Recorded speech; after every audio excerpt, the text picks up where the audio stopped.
V.I. Lenin, Conspectus of Hegel's book Lectures on the History of Philosophy, written in 1915, first published in 1930 in Lenin Miscellany 12. Introduction to the History of Philosophy. Page 37. Footnote: Hegel, Works, Volume 13, Berlin, 1833. End of footnote. Quote, "If the truth is abstract, it must be untrue. Healthy human reason goes out towards what is concrete. Philosophy is what is most antagonistic to abstraction. It leads back to the concrete." Unquote. Page 40. Comparison of the history of philosophy with a circle. Quote, "A circle, which is a periphery, has very many circles." Unquote. Lenin's note in the margin: "A very profound correct comparison. Every shade of thought equals a circle on the great circle, a spiral of the development of human thought in general." End of Lenin's note. Quote, "I maintain that the sequence in the systems of philosophy in history is the same as the sequence in the logical deduction of the notion determinations of the idea. I maintain that if the fundamental conceptions of the systems appearing in the history of philosophy be entirely divested of that which pertains to their outward form, their relation to the particular and the like, the various stages in the determination of the idea itself are found in its logical notion." Unquote. 43. Quote, "Conversely, in the logical progression taken for itself, there is, so far as its principal elements are concerned, the progression of historical manifestations, but it is necessary, of course, to be able to discern these pure notions in what the historical form contains." Unquote. 43. Page 56. Ridicule of the chasing after fashion, after those who are ready, quote, "auch jedes Geschwürge, für eine Philosophie auszuschreien." Unquote. Editor's note: "To call every twaddle, a philosophy." End of editor's note. Pages 57 to 58.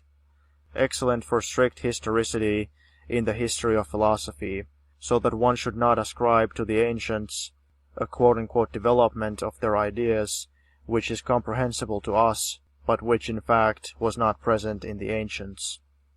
Thales, for example, did not possess the conception archi as a principle, did not possess the concept of cause. Editor's note: archi, beginning. End of editor's note. Quote, "Thus there are whole nations which have not this concept, of cause, at all. Indeed, it involves a great step forward in development." Unquote. 58. Extremely lengthy, empty, and tedious on the relation of philosophy to religion. In general, an introduction of almost 200 pages. Impossible! ! Volume 1 of the History of Philosophy. History of Greek Philosophy. Ionic Philosophy. Footnote: The Ionic school, or Milesian school, from the town of Miletus, trading and cultural center of the ancient world in the coast of Asia Minor, was the earliest school of naturalistic materialism, 6th century BC, in the history of Greek philosophy. See F. Engels' Dialectics of Nature, Moscow, 1954, page 250. End of footnote. Quote, "Anaximander, 610 to 547 BC, supposes man to develop from a fish." Unquote. In parentheses, 213. Pythagoras and Pythagoreans. Footnote: Pythagorean philosophy, 6th to 4th century BC, an idealist philosophy that considered the essence of all things to lie in numbers. Named after Pythagoras, the founder of a philosophical, religious, and political league in Crotona, southern Italy, that fought for the supremacy of the aristocracy. End of footnote. Quote, "Hence the determinations are dry, destitute of process, undialectical, and stationary." Unquote. in parentheses 244. In the margin next to this, Lenin has written, quote, negative determination of dialectics, unquote. This refers to the general idea of the Pythagoreans, quote-unquote number and its significance, etc. Ergo, it is said in regard to the primitive ideas of the Pythagoreans, their primitive philosophy, their quote-unquote determinations of substance, things, the world, are, quote, dry, destitute of process, movement, undialectical, unquote. Tracing predominantly the dialectical in the history of philosophy, Hegel cites the views of the Pythagoreans. Quote, 1 added to even makes odd, 2 plus 1 equals 3, added to odd it makes even, 3 plus 1 equals 4, it, unquote. Eins, editor's note 1, end of editor's note, quote, has the property of making gerade, in parentheses even, and consequently it must itself be even. Thus unity contains in itself different determinations, unquote. In parentheses 246. Musical harmony and the philosophy of Pythagoras. Quote, the subjective and, in the case of hearing, simple feeling, which, however, exists inherently in relation, Pythagoras has attributed to the understanding, and he attained his object by means of fixed determinations, unquote. In parentheses 282. In the margin, Lenin has written, quote-unquote harmony of the world, and, quote, relation of the subjective to the objective, unquote. Pages 265 to 266. The movement of heavenly bodies, their harmony, the harmony of the singing heavenly spheres, inaudible to us, in Pythagoreans. Aristotle, De Coelo, Book 2, 13 and 9. Footnote: Aristotle's work, De Coelo, on the heavens, belongs to his natural philosophic writings and consists of 4 books that are subdivided into chapters. In modern editions, these books are designated by Roman numerals and the chapters by Arabic ones. End of footnote. Quote, fire was placed by the Pythagoreans in the middle, but the earth was made a star that moved around this central body in a circle, unquote. But for them this fire was not the sun. Quote, thus they rely not on sensuous appearance, but on grounds, these 10 spheres, unquote. 10 spheres or orbits, or movements of the 10 planets, Mercury, Venus, Mars, Jupiter, Saturn, Sun, Moon, Earth, the Milky Way, and the Generidae. In parentheses, antipode, question mark, footnote, antikathon, end of footnote. Invented, quote, for an even number, unquote, for 10. Footnote, the number 10 was viewed by the Pythagoreans as sacred, as the most perfect number, embracing the entire nature of numbers. End of footnote. Quote, like all that is in motion make a sound, but each makes a different tone, according to the difference in its size and velocity. This is determined by the different distances, which bear a harmonious relationship to one another, in accordance with musical intervals. By this means a harmonious sound, music, arises in the moving spheres, world, unquote. Concerning the soul, the Pythagoreans thought, quote, die Seele set, die Sonnenstäbchen, unquote. Editor's note, quote, the soul is solar dust, end of editor's note. In parentheses, page 268, equals dust particle, atom, in parentheses, Aristotle, De Anima, Book 1, Chapter 2. Footnote, Aristotle's work, De Anima, on the soul, belongs to his natural philosophic writings and consists of 3 books. End of footnote. Next to this, in the margin, Lenin has written, quote, an allusion to the structure of matter, exclamation point, unquote. In the soul, 7 circles, elements, as in the heavens. Aristotle, De Anima, Book 1, Chapter 3, page 269. In the margin, Lenin has written, quote, the role of dust in the sunbeam in ancient philosophy Pythagoreans, quote-unquote, guesses, fantasies on the resemblance of the macrocosm and the microcosm, unquote. And here immediately are recounted the fables that Pythagoras, who had taken from the Egyptians the doctrine of the immortality of the soul and the transmigration of souls, related about himself, that his soul had dwelt 207 years in other people, etc., etc., in parentheses 271. Nota bene, the linking of the germs of scientific thought with fantasy a la religion, mythology, and nowadays, likewise the same linking, but the proportion of science and mythology are different. More on the theory of numbers of Pythagoras. Quote, numbers, what are they? Dispersed through space, dwelling in independence in the heaven of ideas? They are not things immediately in themselves, for a thing, a substance, is something quite other than a number. A body bears no resemblance to it. Unquote. 254. Quotation from Aristotle, ? Metaphysic, Book 1, Chapter 9, is it not? From Sextus Empiricus? Unclear. Lenin's note in the margin, nota bene, end of Lenin's note. Pages 279 to 280. The Pythagoreans accept the ether. Quote, a ray penetrates from the sun through the dense and cold ether, unquote, etc. Thus the conjecture about the ether has existed for thousands of years, remaining until now a conjecture, but at the present time there are already 1,000 times more subsurface channels leading to a solution of the problem, to a scientific determination of the ether. The Eleatic School. Footnote. The Eleatic School, end of 6th to 5th century BC, was named after the town of Elea in southern Italy. In contradistinction to the natural dialectic teachings of the Milesian school and of Heraclitus regarding the changeable nature of things, the Eleatic school believed in their indivisible, immovable, unchangeable, homogeneous, continuous, eternal essence.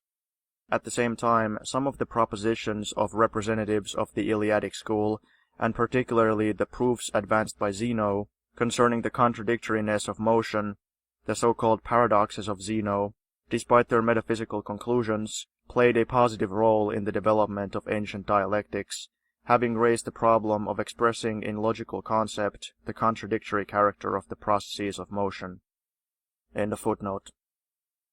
In speaking of the Eleatic school, Hegel says about dialectics, quote, we here, in parentheses, in der Eleatischen Schule, editor's note, in the Eleatic school, end of editor's note, find the beginning of dialectics.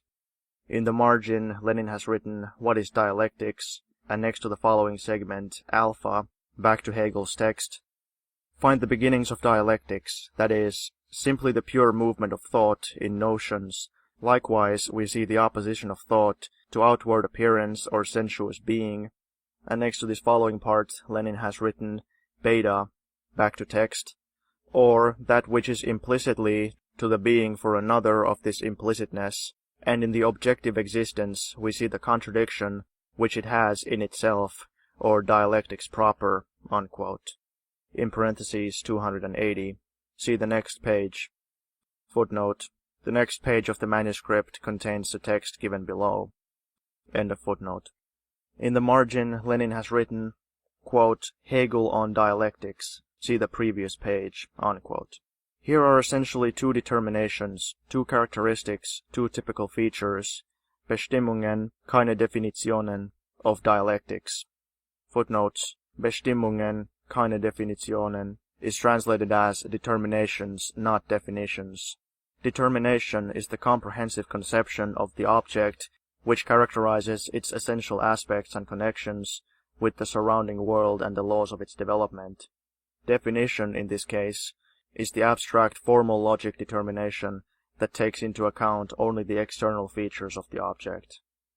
End of footnote. Alpha, quote, the pure movement of thought in notions, unquote. Beta, quote, in the very essence of objects, to elucidate, to reveal, the contradiction which it, this essence, has in itself, dialectics proper, unquote.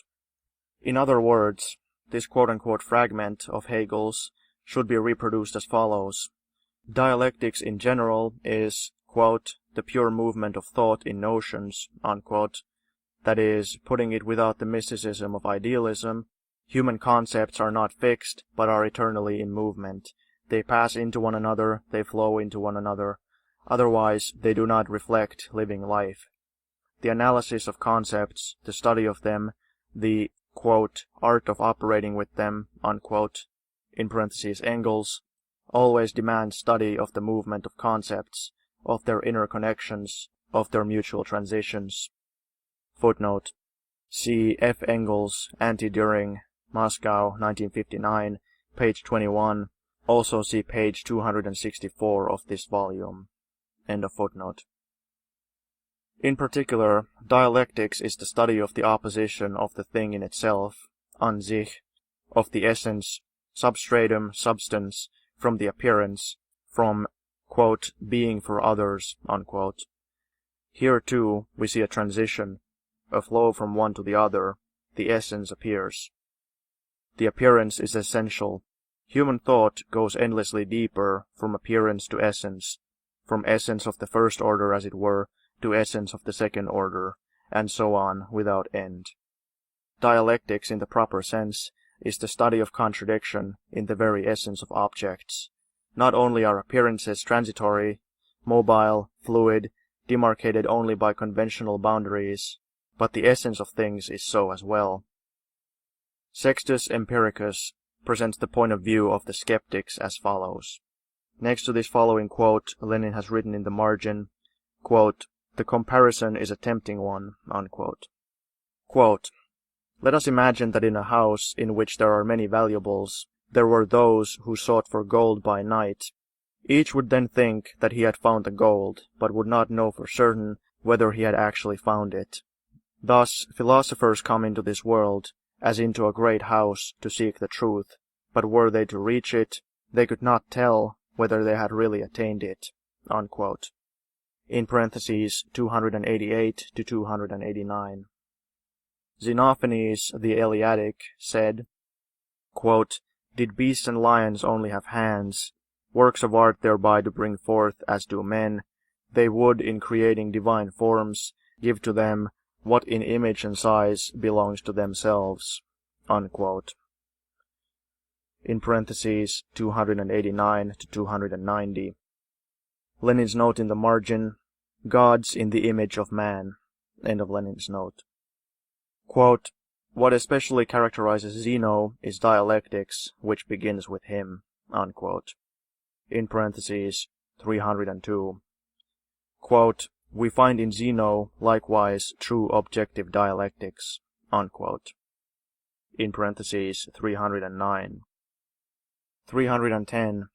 On the refutation of philosophic systems. Quote, falsity must not be demonstrated as untrue because the opposite is true, but in itself, unquote. Quote, dialectics is in general, alpha, external dialectics, in which this movement is different from the comprehension of this movement. Lenin's note in the margin, dialectics, end of Lenin's note. Beta, not a movement of our intelligence only, but what proceeds from the nature of the thing itself, that is, from the pure notion of the content. The former is a manner of regarding objects in such a way that reasons are revealed and aspects of them shown, by means of which all that was supposed to be firmly fixed is made to totter. There may be reasons which are altogether external too, and we shall speak further of this dialectics when dealing with the sophists. The other dialectics, however, is the immanent contemplation of the object. It is taken for itself, without previous hypothesis, idea or obligation, not under any external conditions, laws, grounds. We have to put ourselves right into the thing, to consider the object in itself, and to take it in the determinations which it has. In regarding it thus, in parentheses, in parentheses, sic, exclamation point, shows from itself that it contains opposed determinations, and thus transcends itself. This dialectics we more especially find in the ancients. Lenin's note in the margin says, objective dialectics. End of Lenin's note. Subjective dialectics, which reasons from the external grounds, does justice when it is granted that, in the correct there is what is not correct, and in the false the true as well. True dialectics leaves nothing whatever to its object, as if the latter were deficient on one side only, but it disintegrates in the entirety of its nature." Unquote. Page 311. With the quote-unquote principle of development, in the 20th century, indeed at the end of the 19th century also, quote, all are agreed, unquote. Yes, but this superficial, not thought out, accidental, Philistine quote-unquote agreement is an agreement of such a kind as stifles and vulgarizes the truth. If everything develops, then everything passes from one into another, for development, as is well known, is not a simple, universal and eternal growth, enlargement, respective diminution, etc. If that is so, then, in the first place, evolution has to be understood more exactly as the arising and passing away of everything, as mutual transitions, and in the second place, if everything develops, does not that apply also to the most general concepts and categories of thought? If not, it means that thinking is not connected with being. If it does, it means that there is a dialectics of concepts and a dialectics of cognition which has objective significance. Lenin's note in the margin regarding the question of dialectics and its objective significance. End of Lenin's note. Nota bene. 1. The principle of development. 2. The principle of unity. Plus, in addition, the universal principle of development must be combined, linked, made to correspond with the universal principle of the unity of the world, nature, motion, matter, etc. Quote, Zeno's treatment of motion was above all objectively dialectical. Unquote. Page 313. Quote, movement itself is the dialectic of all that is. Unquote. It does not occur to Zeno to deny movement as, quote-unquote, sensuous certainty. It was merely a question, quote, nach ihrer, in parentheses, movements, Wahrheit, unquote, of the truth of movement. 313. Lenin's note in the margin. Nota bene. This can and must be turned round. The question is, not whether there is movement, but how to express it in the logic of concepts. End of Lenin's note. And on the next page, where he relates the anecdote how Diogenes the cynic of Sinope refuted movement by walking, Hegel writes, quote, but the anecdote continues that, when a pupil was satisfied with this refutation, Diogenes beat him on the ground that, since the teacher had disputed with reasons, the only valid refutation is one derived from reasons. Men have not merely to satisfy themselves by sensuous certainty, but also to understand. Unquote. 314. Lenin's note in the margin. Not bad. Where is this continuation of the anecdote taken from? It is not to be found in Diogenes Laertius, Book 6, Section 39, or in Sextus Empiricus, Book 3, Chapter 8, in parentheses, Hegel, page 314. Did he invent it?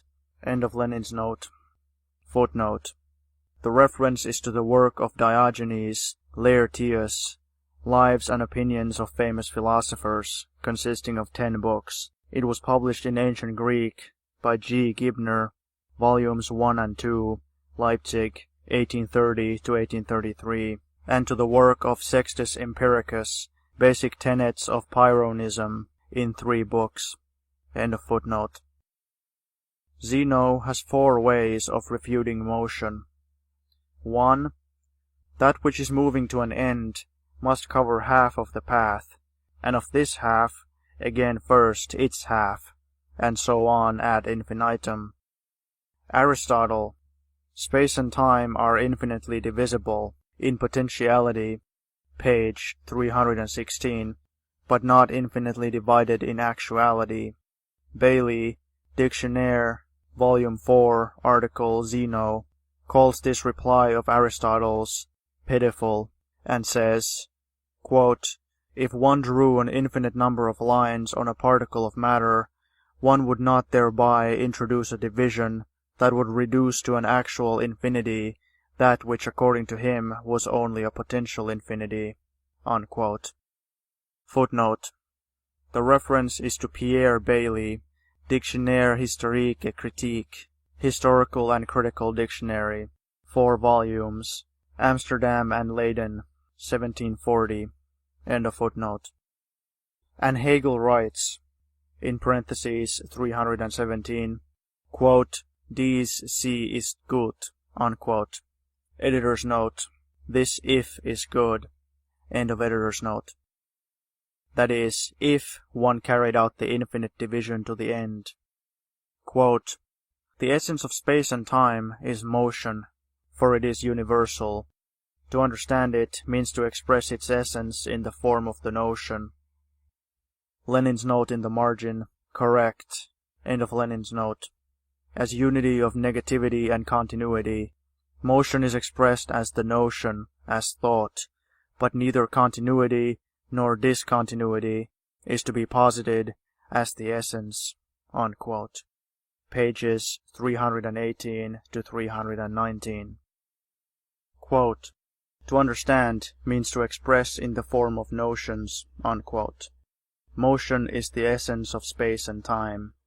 2 fundamental concepts express this essence: infinite continuity, continuité, and quote-unquote punctuality, in parentheses, denial of continuity, discontinuity. Motion is the unity of continuity of time and space, and discontinuity of time and space. Motion is a contradiction, a unity of contradictions. Überweg Heinze, 10th edition, page 63, section 20, is wrong when he says that Hegel, quote, "defends Aristotle against Bailey," unquote. Hegel refutes both the skeptic, Bailey, and the anti-dialectician, Aristotle. See Gomper's Le Penseur de la Grèce, page ... Footnote. Lenin has in mind the French translation of the first volume of Theodore Gomper's work, Griechische Denker, Greek Thinkers. End of footnote. The forced recognition under the lash of the unity of contradictions without recognizing dialectics, owing to cowardice of thought. 2. Achilles will not overtake the tortoise. Quote-unquote, "first the half," and so on endlessly. Aristotle answers, he will overtake it if he be permitted, quote, "to overstep the limits," unquote. 320. And Hegel, quote, "This answer is correct and contains all that can be said," unquote. Page 321. For actually the half here, at a certain stage, becomes the quote-unquote limit. Quote, "If we speak of motion in general, we say that the body is in one place, then it goes to another. Because it moves, it is no longer in the first, but not yet in the second." Lenin's note in the margin. See Chernov's objections against Engels. End of Lenin's note. Footnote. The reference is to section 1 of the book by V. Chernov, Philosophical and Sociological Studies, Moscow, 1907. End of footnote. Second, were it in either, it would be at rest. If we say that it is between both, that is to say nothing at all, for were it between both, it would be in a place, and this represents the same difficulty. But movement means to be in this place, and not to be in it. This is the continuity of space and time, and it is this which makes motion possible." Unquote. Pages 321 to 322. Lenin's note in the margin. Nota bene, correct. End of Lenin's note. Movement is the presence of a body in a definite place at a given moment, and in another place at another subsequent moment. Such is the objection which Chernoff repeats, see his philosophical studies, in the wake of all the quote-unquote metaphysical opponents of Hegel. This objection is incorrect. 1. It describes the result of motion, but not motion itself. 2. It does not show, it does not contain in itself, the possibility of motion. 3. It depicts motion as a sum, as a concatenation of states of rest.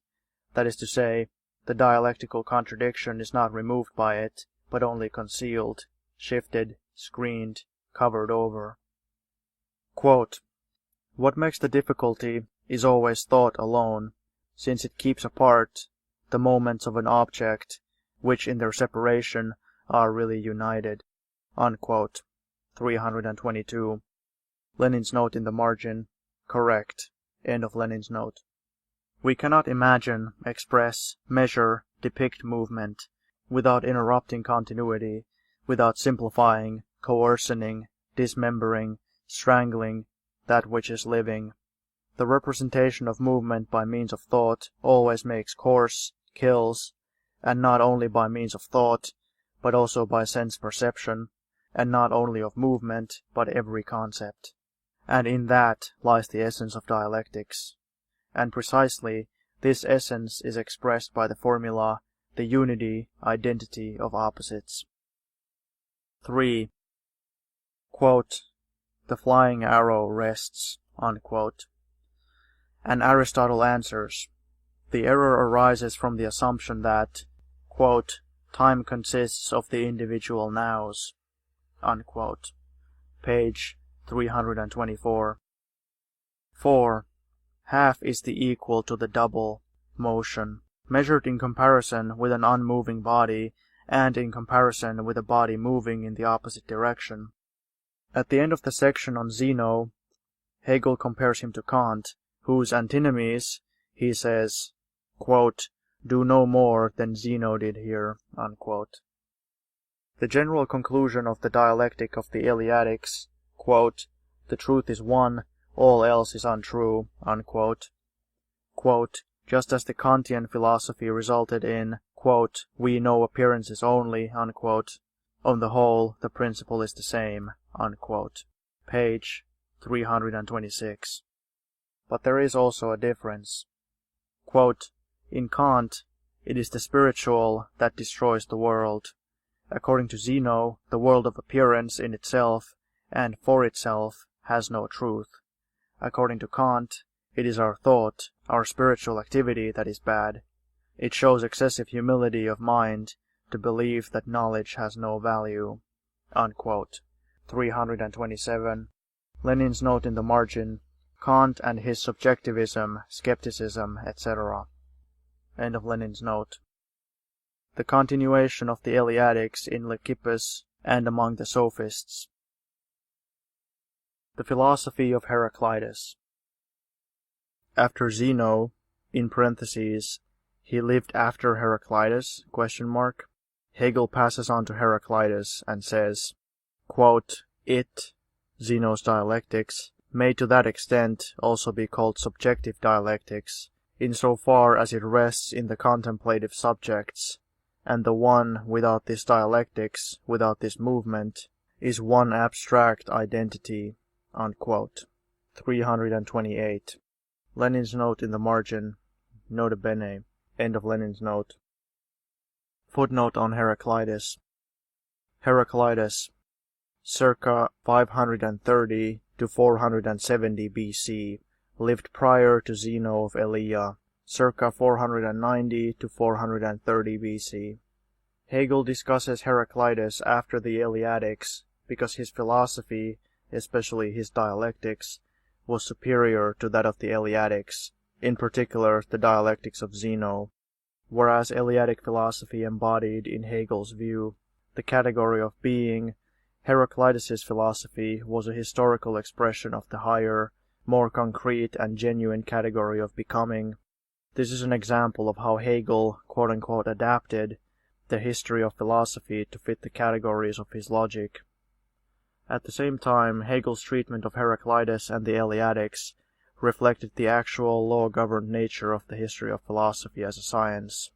Such deviations from the chronological order are quite legitimate in examining the history of individual aspects or categories of philosophy, since in this case their development emerges in a form free from historical accident. Lenin wrote the following in his fragment on the question of dialectics about these quote-unquote circles in philosophy. Quote, "Ancient, from Democritus to Plato and the dialectics of Heraclitus," unquote, and remarks, quote, "Is a chronology of persons essential? No," unquote. See present volume, page 360, end of footnote. But it was previously said, see the passage quoted from page 309 and others, that Zeno's dialectics is objective dialectics. Here is some kind of superfine distinguo. Compare the following. Quote, "Dialectics, alpha, external dialectics, a reasoning which goes hither and thither without reaching the soul of the thing itself. Beta, the immanent dialectics of the object, but, nota bene, following within the contemplation of the subject. Gamma, the objectivity of Heraclitus, that is, dialectics itself taken as principle," unquote. 328. Lenin's note in the margin, nota bene, end of Lenin's note. Alpha, subjective dialectics. Beta, in the object there is dialectics, but I do not know. Perhaps it is shine. Editor's note, semblance, show, end of editor's note, merely appearance, etc. Gamma, fully objective dialectics, as the principle of all that is. In Heraclitus, quote, "Here we see land. There is no proposition of Heraclitus which I would not have adopted in my logic," unquote. 328. Quote, Heraclitus says, "Everything is becoming. This becoming is the principle. This is contained in the expression, being no more is than not being," unquote. Page 333. Lenin's note in the margin, nota bene, end of Lenin's note. Quote, "The recognition of the fact that being and not being are only abstractions devoid of truth, that the first truth is to be found only in becoming, forms a great advance. The understanding comprehends both as having truth and validity in isolation. Reason, on the other hand, recognizes the one in the other, and sees that in the one its other, nota bene its other, is contained. That is why the all, the absolute, is to be determined as becoming," unquote. 334. Quote, Aristotle says, in parentheses, De Mundo, chapter 5, that Heraclitus joined together the complete whole and the incomplete part, unquote. Quote, "What coincides and what conflicts, what is harmonious and what discordant, and from out of them all the opposite comes one, and from one all," unquote. 335. Footnote. The work De Mundo on the universe included Aristotle's collected works, was written after Aristotle's death by an unknown author at the end of the 1st or beginning of the 2nd century AD. End of footnote. Plato in his Symposium puts forward the views of Heraclitus, inter alia in their application to music. Harmony consists of opposites, and the statement, quote, "The art of the musician unites the different," unquote. Footnote. Symposium, Feast, a dialogue by Plato. End of footnote. Hegel writes, "This is no objection against Heraclitus," 336, "for difference is the essence of harmony."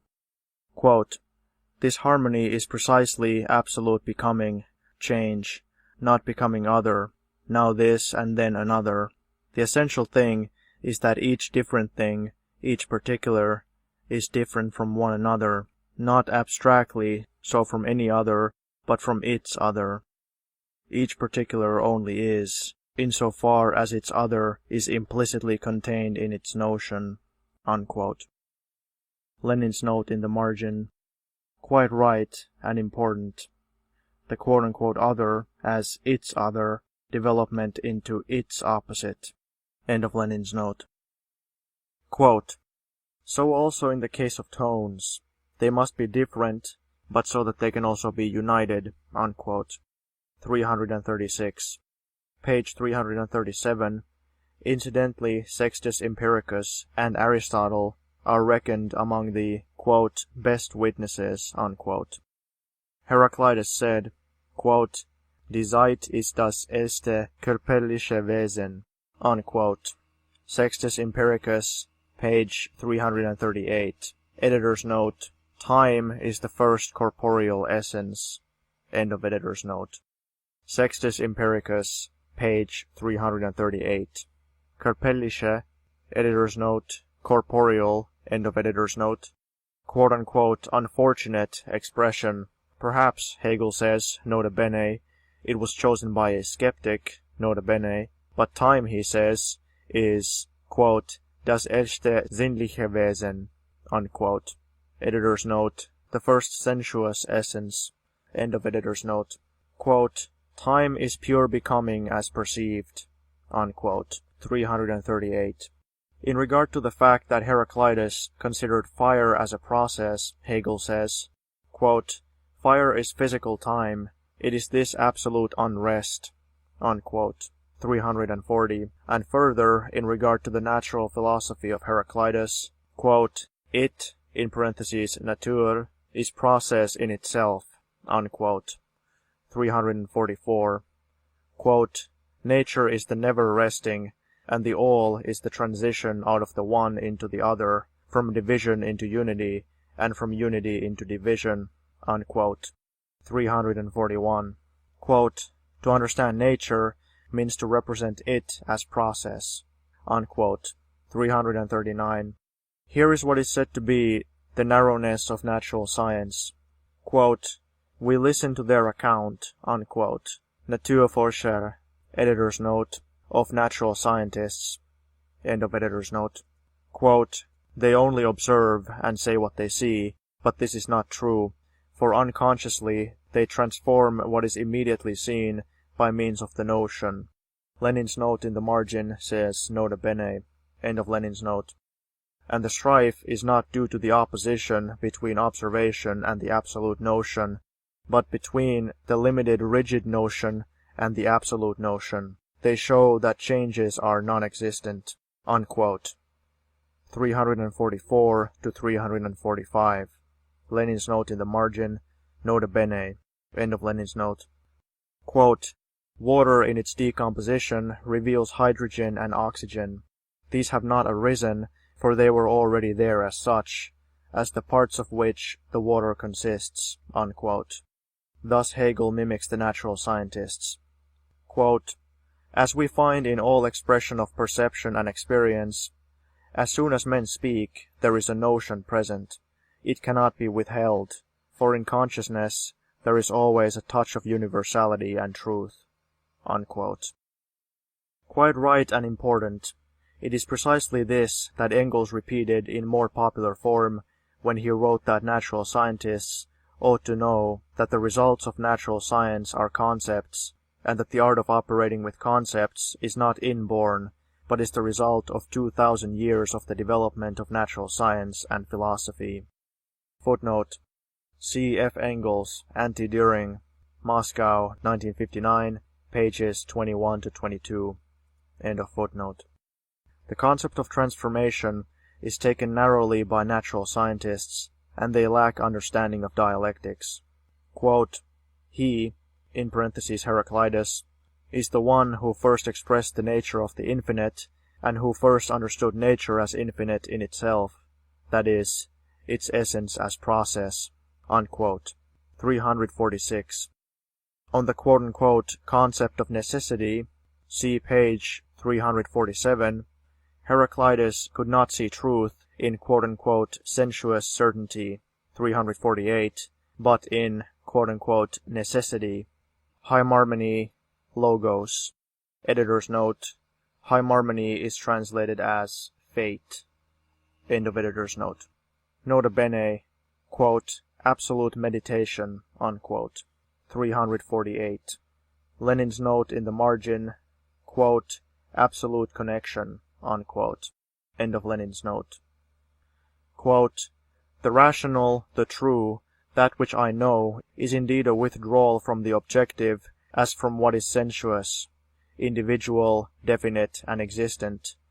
But what reason knows within itself is just as much necessity or the universal of being. It is the essence of thought as it is the essence of the world. Unquote. 352. Lenin's note in the margin. Nota bene, necessity equals, quote-unquote, the universal of being, the universal in being, connection, quote-unquote, absolute meditation. End of Lenin's note. Leucippus. 368. Quote, the development of philosophy in history must correspond to the development of logical philosophy, but there will still be passages in the latter which are absent in historical development. Unquote. Lenin's note in the margin. The development of philosophy in history, quote, must correspond, question mark, to the development of logical philosophy. End of Lenin's note. Here there is a very profound and correct, essentially materialist thought. Actual history is the basis, the foundation, the being, which is followed by consciousness. Leucippus says that atoms are invisible, quote, because of the smallness of their body, unquote. 369. Hegel, however, replies that this is, quote-unquote, Ausrede, editor's note, subterfuge, end of editor's note. Ibid, that, quote-unquote, eins, editor's note, one, end of editor's note, cannot be seen. That, quote, das Prinzip des Eins, unquote, quote, ganz ideal, unquote. Editor's note, quote, the principle of the one, unquote, is, quote, altogether the ideal, unquote. End of editor's note. 370. And that Leucippus is no quote-unquote empiricist, but an idealist. Stretching of a point by the idealist Hegel. Coarse, stretching a point. Straining to make Leucippus conform to his logic, Hegel expatiates on the importance, the quote-unquote greatness, of the principle, 368, für sich sein, editor's note, being for itself, end of editor's note, descrying it in Leucippus. It savors in part of stretching a point. Footnote. In Lenin's manuscript, these 5 lines have been crossed out. End of footnote. But there is also a grain of truth in it. The nuance, the quote-unquote moment, of separateness, the interruption of gradualness, the moment of the smoothing out of contradictions, the interruption of continuity, the atom, the one. See 371 IF. Quote, the one and continuity are opposites. Unquote. Hegel's logic cannot be applied in its given form. It cannot be taken as given. One must separate out from it the logical, epistemological nuances after purifying them from Ideen mystique. Editor's note, mysticism of ideas. End of editor's note. That is still a big job. Quote, the atomists are, therefore, generally speaking, opposed to the idea of the creation and maintenance of the world by means of a foreign principle. It is in the theory of atoms that natural science first feels released from the need for demonstrating a foundation for the world. For if nature is represented as created and held together by another, then it is conceived of as not existent in itself, and thus as having its notion outside itself. That is, its basis is foreign to it. It has no basis as such. It is only conceivable from the will of another. As it is contingent, devoid of necessity and notion in itself. In the idea of the atomists, however, we have the conception of the inherency of nature, that is to say, thought finds itself in it. Unquote. 372 to 373. Lenin's note in the margin. Materialism, Hegel is afraid of the word, keep away from me, versus atomism. End of Lenin's note. In the presentation, according to Diogenes Laertius, Book 9, Section 31 to 33 of the Atomism of Leucippus, the quote-unquote vortex, Pilbel, footnote, Diogenes Laertius, page 235, Vertiginem, Latin translation, end of footnote. Of atoms, Hegel finds nothing of interest. Quote, no interest, unquote. Quote, empty representation, unquote. Quote, dim, confused ideas, unquote. 377, IF. Lenin's note in the margin, nota bene, end of Lenin's note. Hegel's blindness, the one-sidedness of the idealist. Democritus. Democritus is behandelt, editor's note, treated, end of editor's note, by Hegel in a very stiefmutterlich, editor's note, stepmotherly, end of editor's note, fashion, in all pages 378 to 380. The spirit of materialism is intolerable to the idealist. The words of Democritus are quoted, page 379, quote, warmth exists according to opinion, and so do cold and color, sweet and bitter, only the indivisible and the void are in accordance with truth, unquote. Sextus Empiricus, Adversus Mathematicos, Book 7, Section 135. Footnote. The reference is to the work of Sextus Empiricus against mathematicians, consisting of 11 books, 6 of which are devoted to a critique of grammar, rhetoric, geometry, arithmetic, astronomy, and music, and 5 against dogmatists, to a critique of logic, physics, and ethics. End of footnote. And the conclusion is drawn, quote, we see this much, that Democritus expressed the difference between the moments of being in itself and being for other more distinctly, unquote. 380. By this, quote, the way is at once opened up, unquote, to, quote, the bad idealism, unquote, that, quote, meine Empfindung, mine, unquote. Editor's note, my feeling, mine, end of editor's note. Lenin's note in the margin, quote-unquote bad idealism, my feeling, see Mach. Footnote. A critique of the subjective idealist teachings of Mach on sensations was presented by Lenin in his book Materialism and Empirio-Criticism, Chapter 1, Sections 1 and 2. V.I. Lenin, Materialism and Empirio-Criticism, Moscow, 1960, pages 32 to 61. End of footnote. End of Lenin's note. Quote, a sensuously notionless manifold of feeling is established, in which there is no reason, and with which this idealism has no further concern, unquote. Lenin's note in the margin, Hegel versus E. Mach. End of Lenin's note. The philosophy of Anaxagoras. Anaxagoras, nous, editor's note, reason, end of editor's note, quote, the cause of the world and of all order, unquote, and Hegel elucidates this. Quote, objective thought, reason in the world, also in nature, or as we speak of genera in nature, they are the universal. A dog is an animal. This is its genus, its substantial. The dog itself is this. This law, this understanding, this reason is itself immanent in nature. It is the essence of nature. The latter is not formed from without, as men make a chair, unquote. 381 to 382. Lenin's note in the margin. Nota bene, the concept of genus is, quote, the essence of nature, unquote, is law. End of Lenin's note. Quote, nous is the same as soul, in parentheses Aristotle on Anaxagoras, unquote, page 394. And, footnote, a word has remained undeciphered here. End of footnote. The elucidation of this leap from the general in nature to the soul, from objective to subjective, from materialism to idealism, c'est ici que ces extrêmes se touchent et se transforment. Editor's note.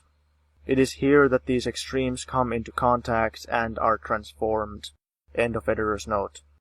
On the homeomeria of Anaxagoras, particles of the same kind as the whole body, Hegel writes, quote, transformation is to be taken in a double sense, according to existence and according to the notion. Unquote. 403 to 404. Thus, for instance, it is said that water can be removed, the stones remain, blue color can be removed, red, etc. will remain. Lenin's note in the margin, transformation, its significance. End of Lenin's note. Footnote. Homeomeria. According to Aristotle, a term used by Anaxagoras to denote tiny material elements, consisting in their turn of an infinite number of smaller particles, and containing all existing properties. Quote, all in everything, unquote.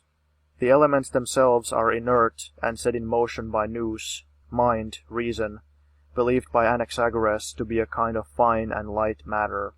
He explained any emergence and destruction by the junction and separation of elements.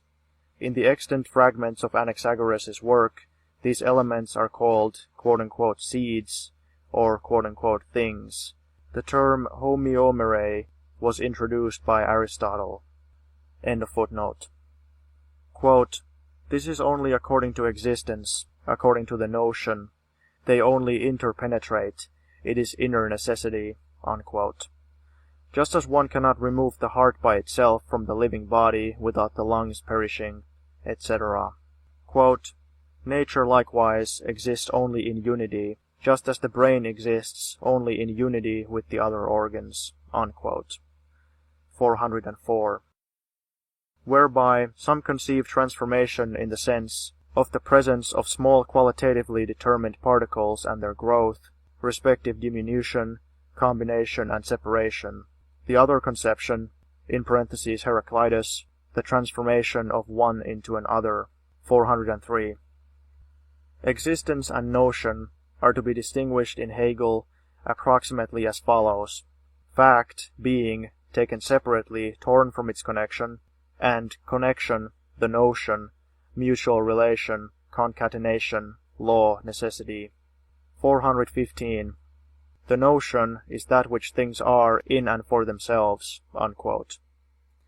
Hegel speaks of grass being the end for animals, and the ladder for men, etc., etc., and concludes, quote, it is a circle which is complete in itself, but whose completion is likewise a passing into another circle, a vortex whose midpoint, that into which it returns, is found directly in the periphery of a higher circle, which swallows it up.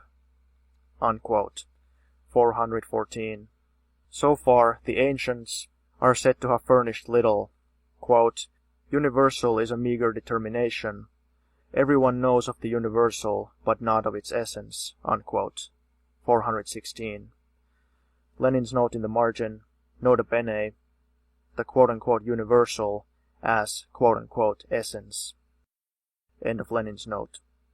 Quote, but here we have the beginning of a more distinct development of the relationship of consciousness to being, the development of the nature of knowledge as a knowledge of the true. Unquote. 417. Quote, the mind has gone forth to express essence as thought. Unquote. 418. Lenin's note in the margin, quote, development of nature of knowledge. Unquote. End of Lenin's note.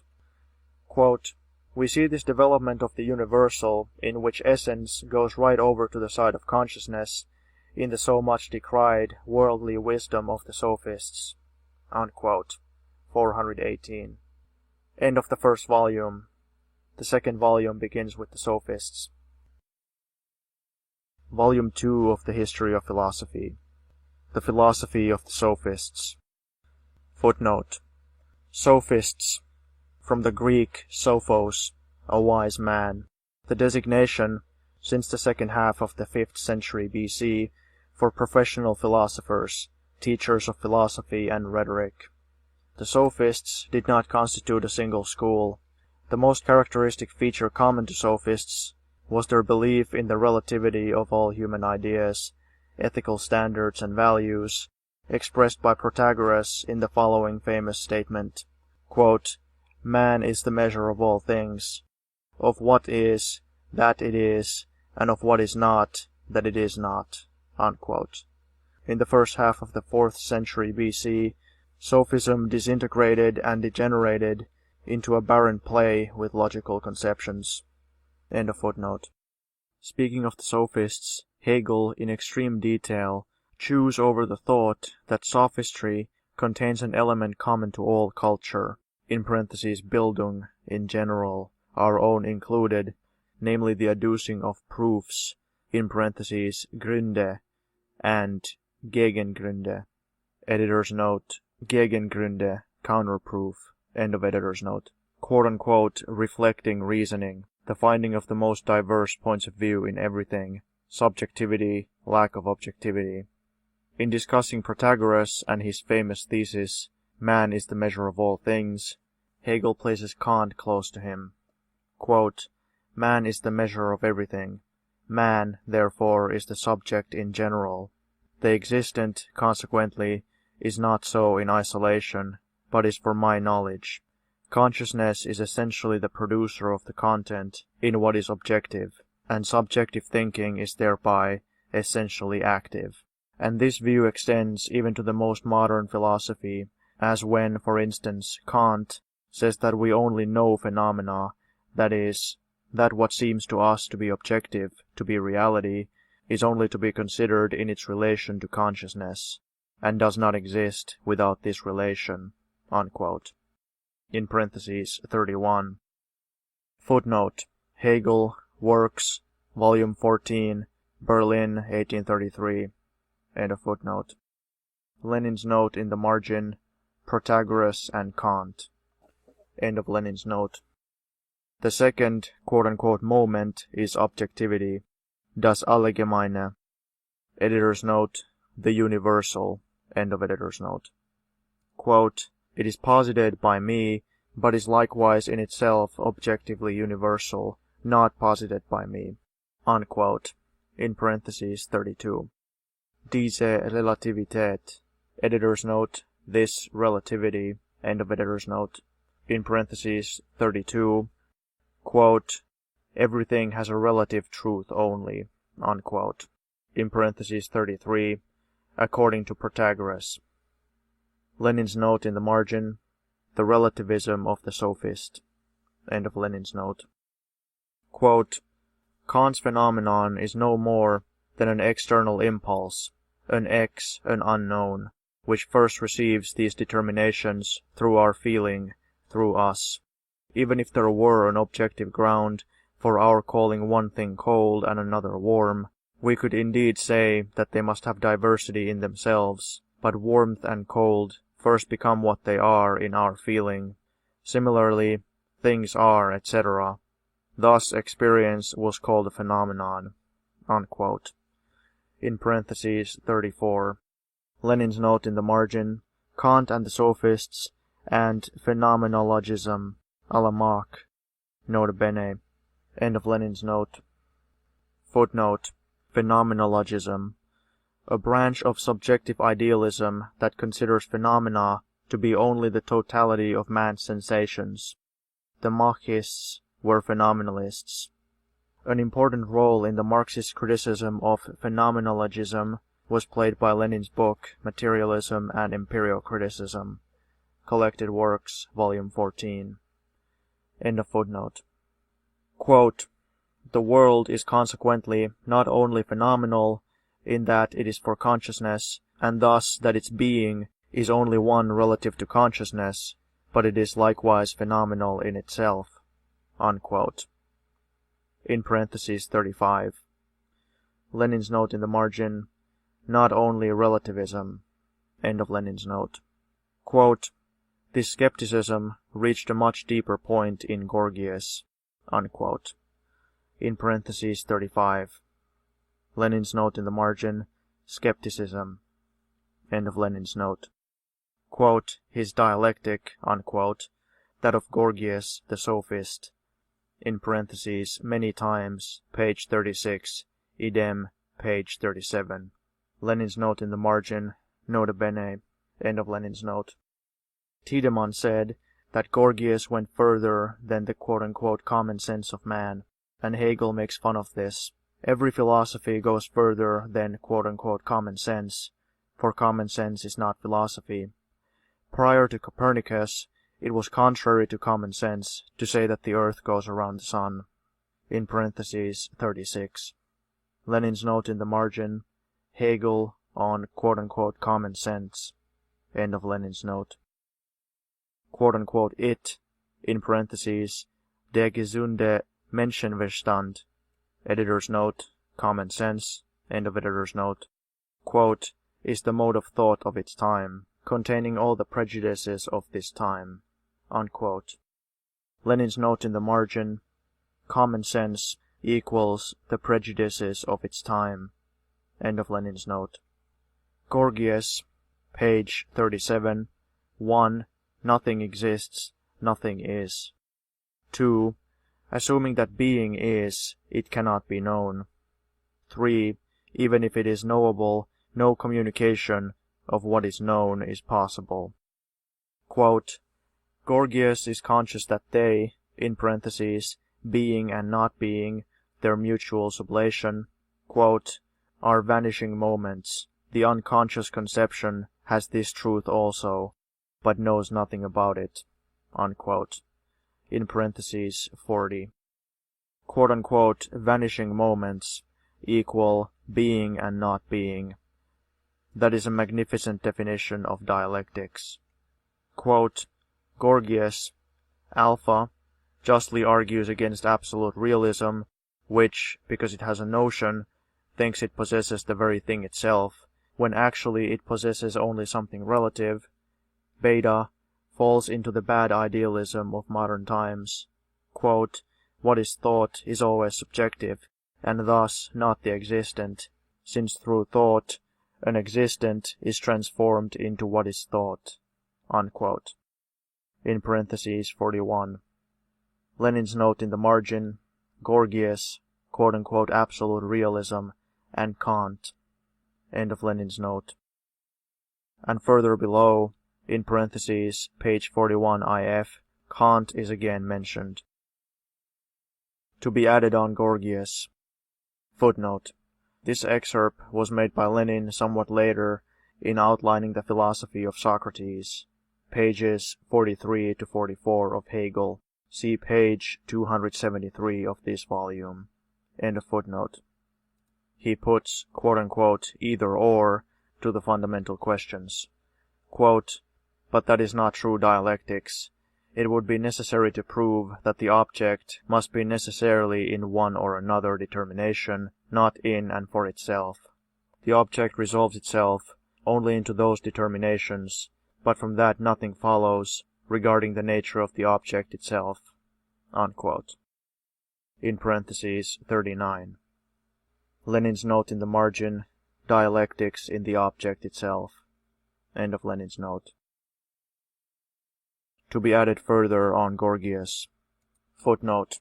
This excerpt was made by Lenin in outlining the philosophy of Socrates, page 69 of Hegel. See page 274 of this volume. End of footnote. In the exposition of his view that the existent cannot be imparted, communicated, quote, speech by which the existent has to be expressed is not existent. What is imparted is thus not the existent, but only words, unquote. Sextus Empiricus Adversus Mathematicos, Book 7, Sections 83 to 84. Lenin's note in the margin, nota bene. End of Lenin's note. Page 41. Hegel writes, quote, the existent is also comprehended as non-existent, but the comprehension of it is to make it universal, unquote. In parentheses 42. Lenin's note in the margin, see Feuerbach. End of Lenin's note. Footnote. See section 27 of Feuerbach's Principles of the Philosophy of the Future for his views on being and essence. End of footnote. Quote, "This individual cannot be expressed," unquote. In parentheses 42. Every word, speech, already universalizes. See Feuerbach. Footnote. The reference is to the following statement of Feuerbach. Quote, "At the beginning of phenomenology, we immediately come across a contradiction between the word, which represents the universal, and the thing, which is always a particular." Unquote. See section 28 of Feuerbach's Principles of the Philosophy of the Future. End of footnote. The senses show reality, thought and word, the universal. Final words of the section on the sophists. Quote, "The sophists thus also made dialectic universal philosophy their object, and they were profound thinkers." Unquote. In parentheses 42. The philosophy of Socrates.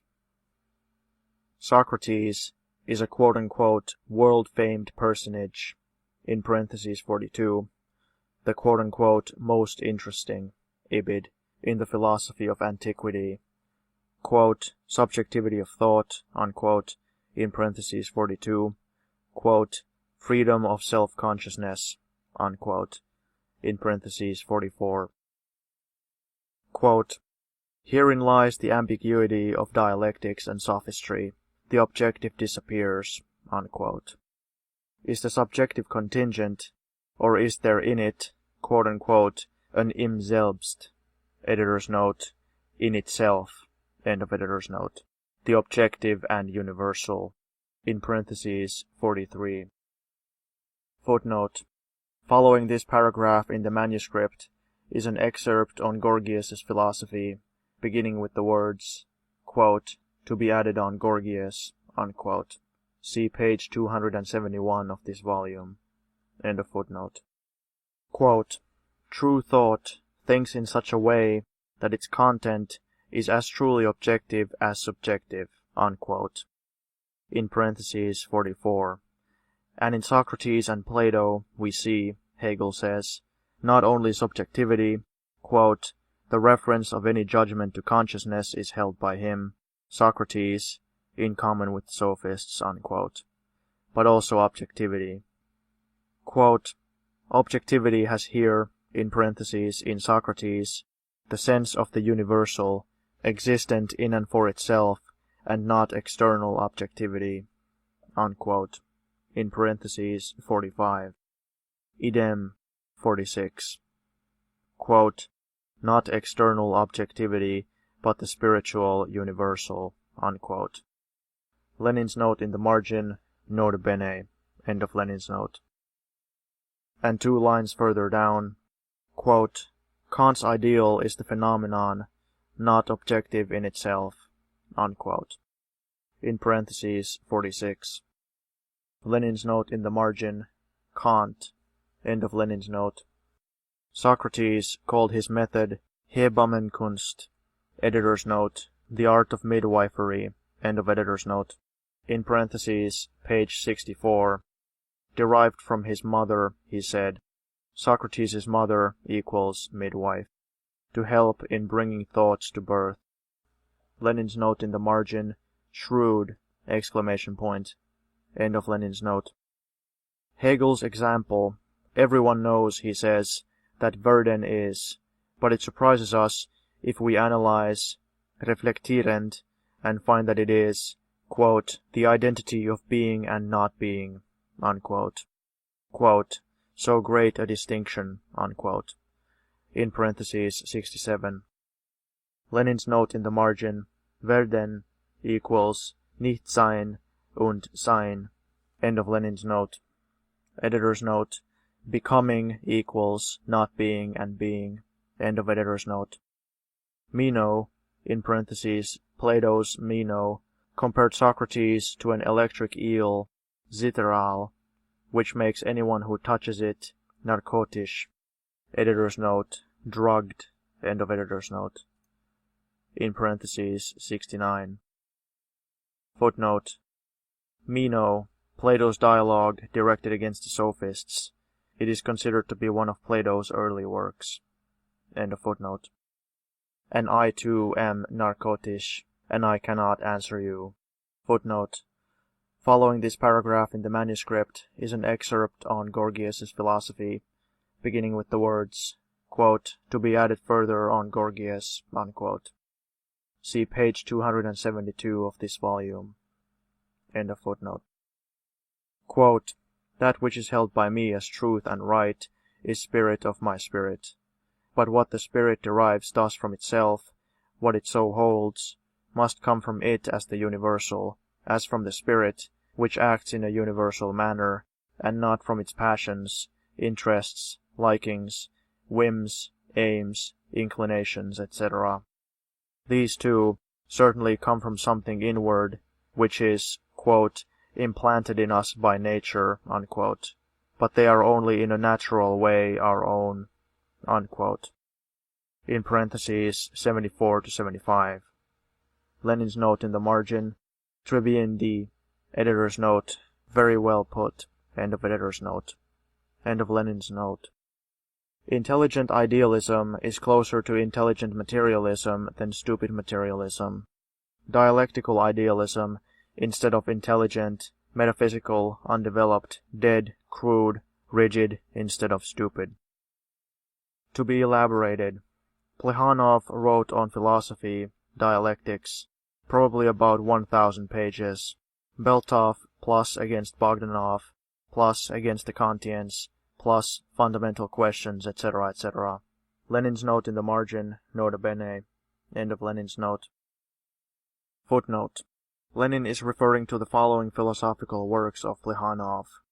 N. Beltov, The Development of the Monist View of History, published as a separate volume in 1895 in St. Petersburg. See Selected Philosophical Works, Volume 1, Moscow, 1960, pages 542 to 782. Articles against Bogdanov, appearing in Social Democratic periodicals, and published in the collection entitled From Defense to Attack, 1910. Articles against the Kantians, E. Bernstein, C. Schmidt, and others appearing in the journal Die Neue Zeit, and published in the collection N. Beltov, Criticism of Our Critics, St. Petersburg, 1906, and Fundamental Questions of Marxism, published as a separate volume in 1908 in St. Petersburg. End of footnote.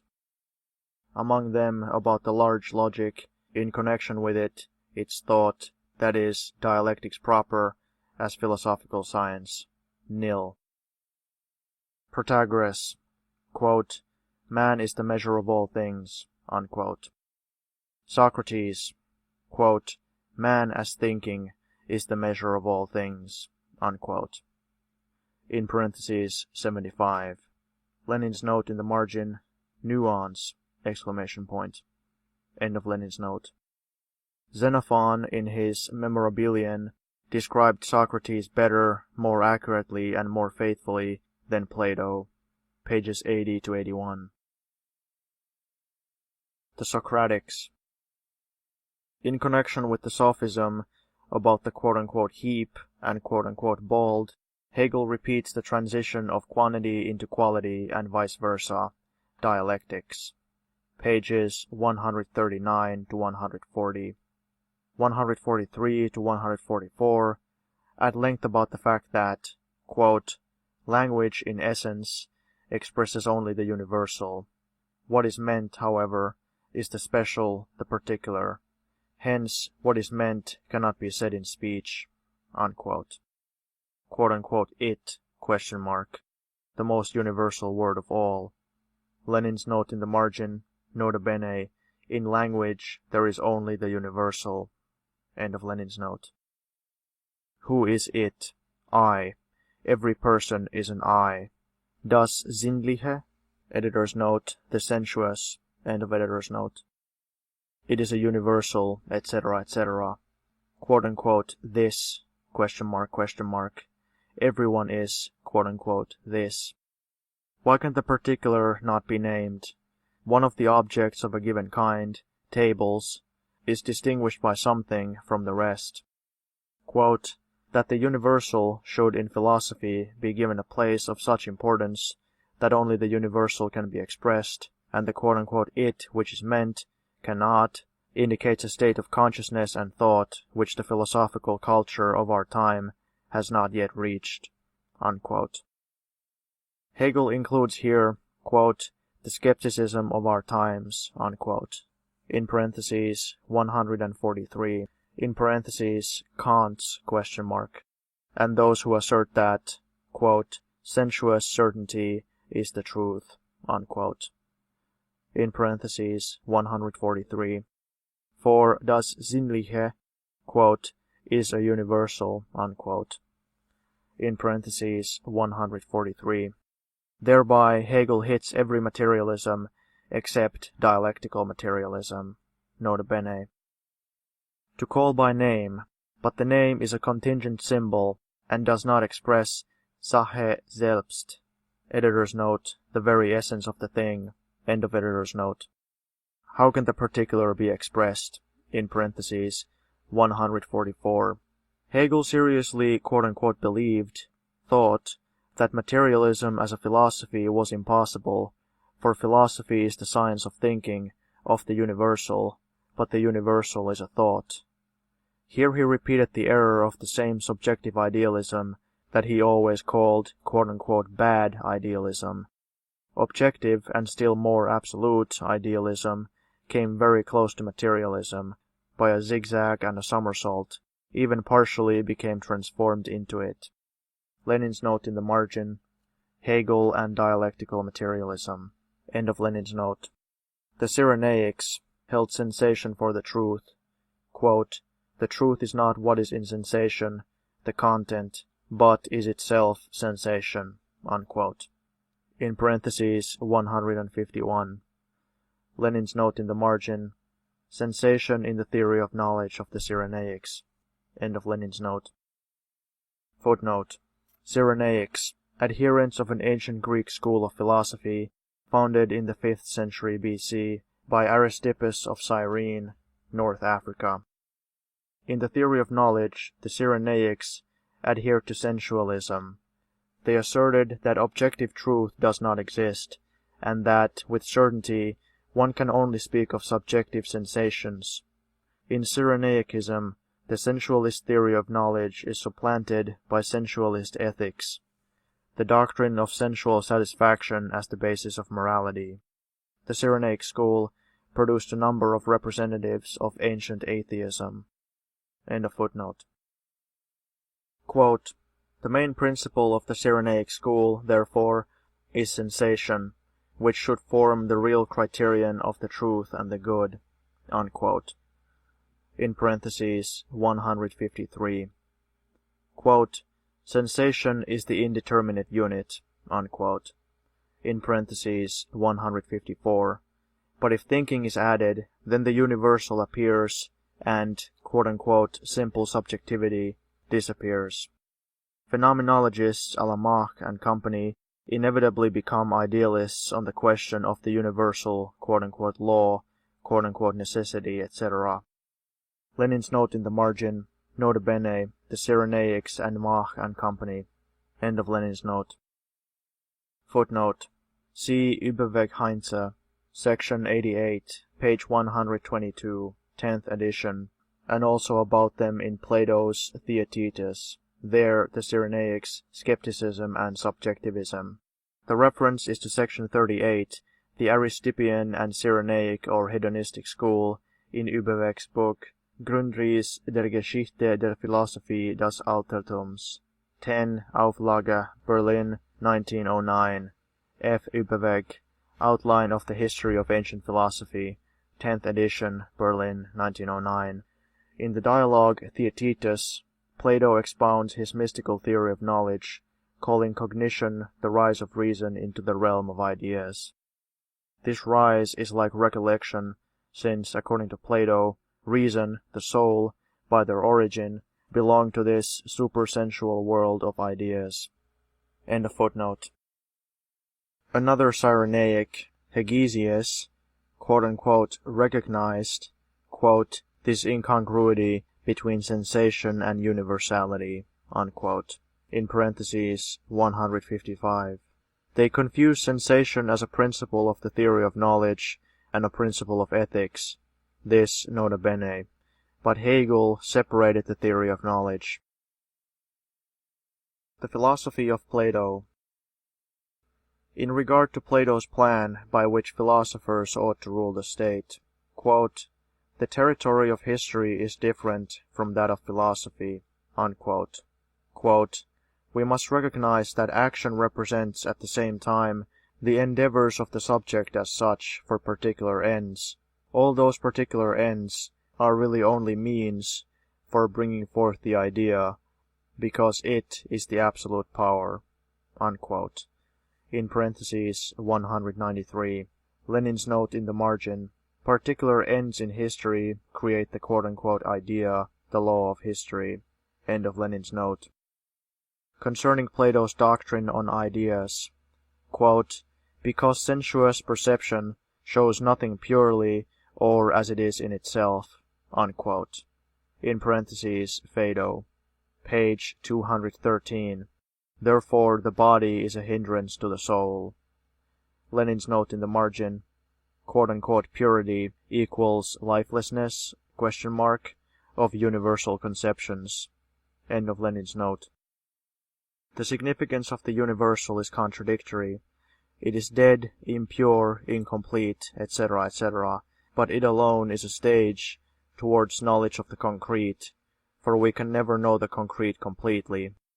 The infinite sum of general conceptions, laws, etc., gives the concrete in its completeness. Lenin's note in the margin. Nota bene, the dialectics of cognition, nota bene. End of Lenin's note.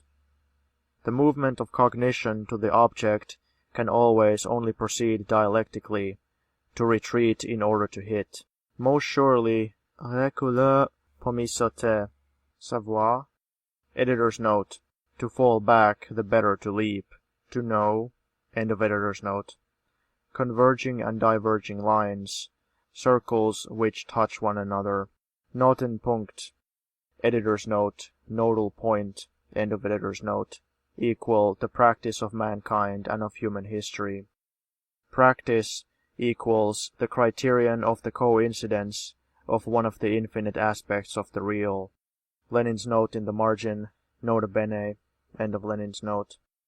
These Notenpunkte represent a unity of contradictions, when being and not being, as vanishing moments, coincide for a moment in the given moments of the movement, equals, of technique, of history, etc. In analyzing Plato's dialectics, Hegel once again tries to show the difference between subjective, sophistic dialectics and objective dialectics. Quote, "That everything is one, we say of each thing. It is one, and at the same time we show also that it is many, its many parts and properties." Lenin's note in the margin, quote-unquote empty dialectics in Hegel. End of Lenin's note. But thereby it is said, it is one in quite another respect from that in which it is many. We do not bring these thoughts together, thus the conception and the words merely go backwards and forwards from the one to the other.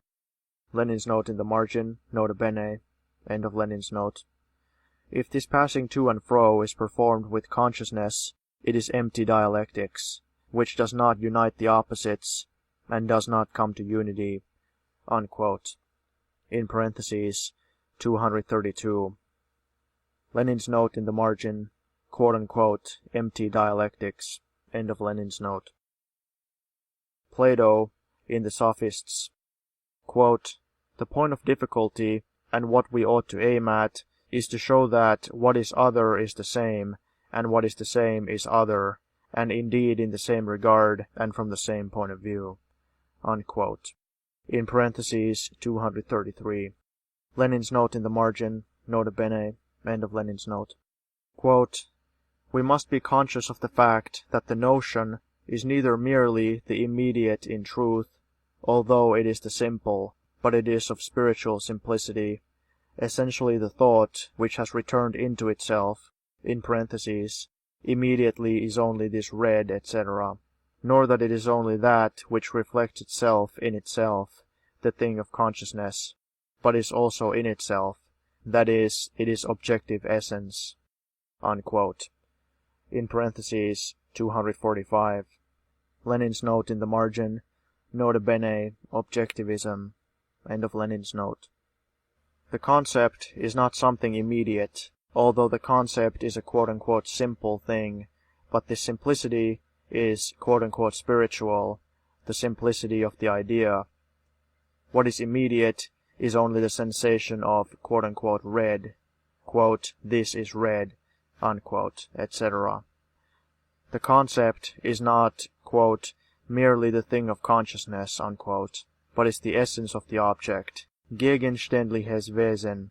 It is something an sich, quote-unquote, in itself. Quote, "This conviction of the nature of the notion Plato did not express so definitely," unquote. In parentheses, 245.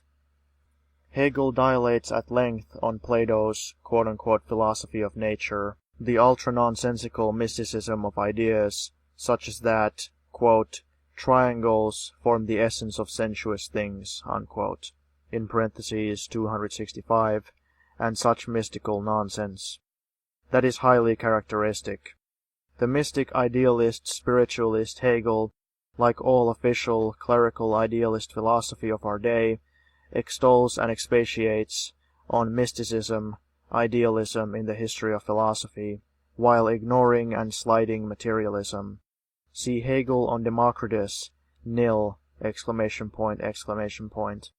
On Plato, a huge mass of mystical slush. Lenin's note in the margin, idealism and mysticism in Hegel and in Plato. End of Lenin's note.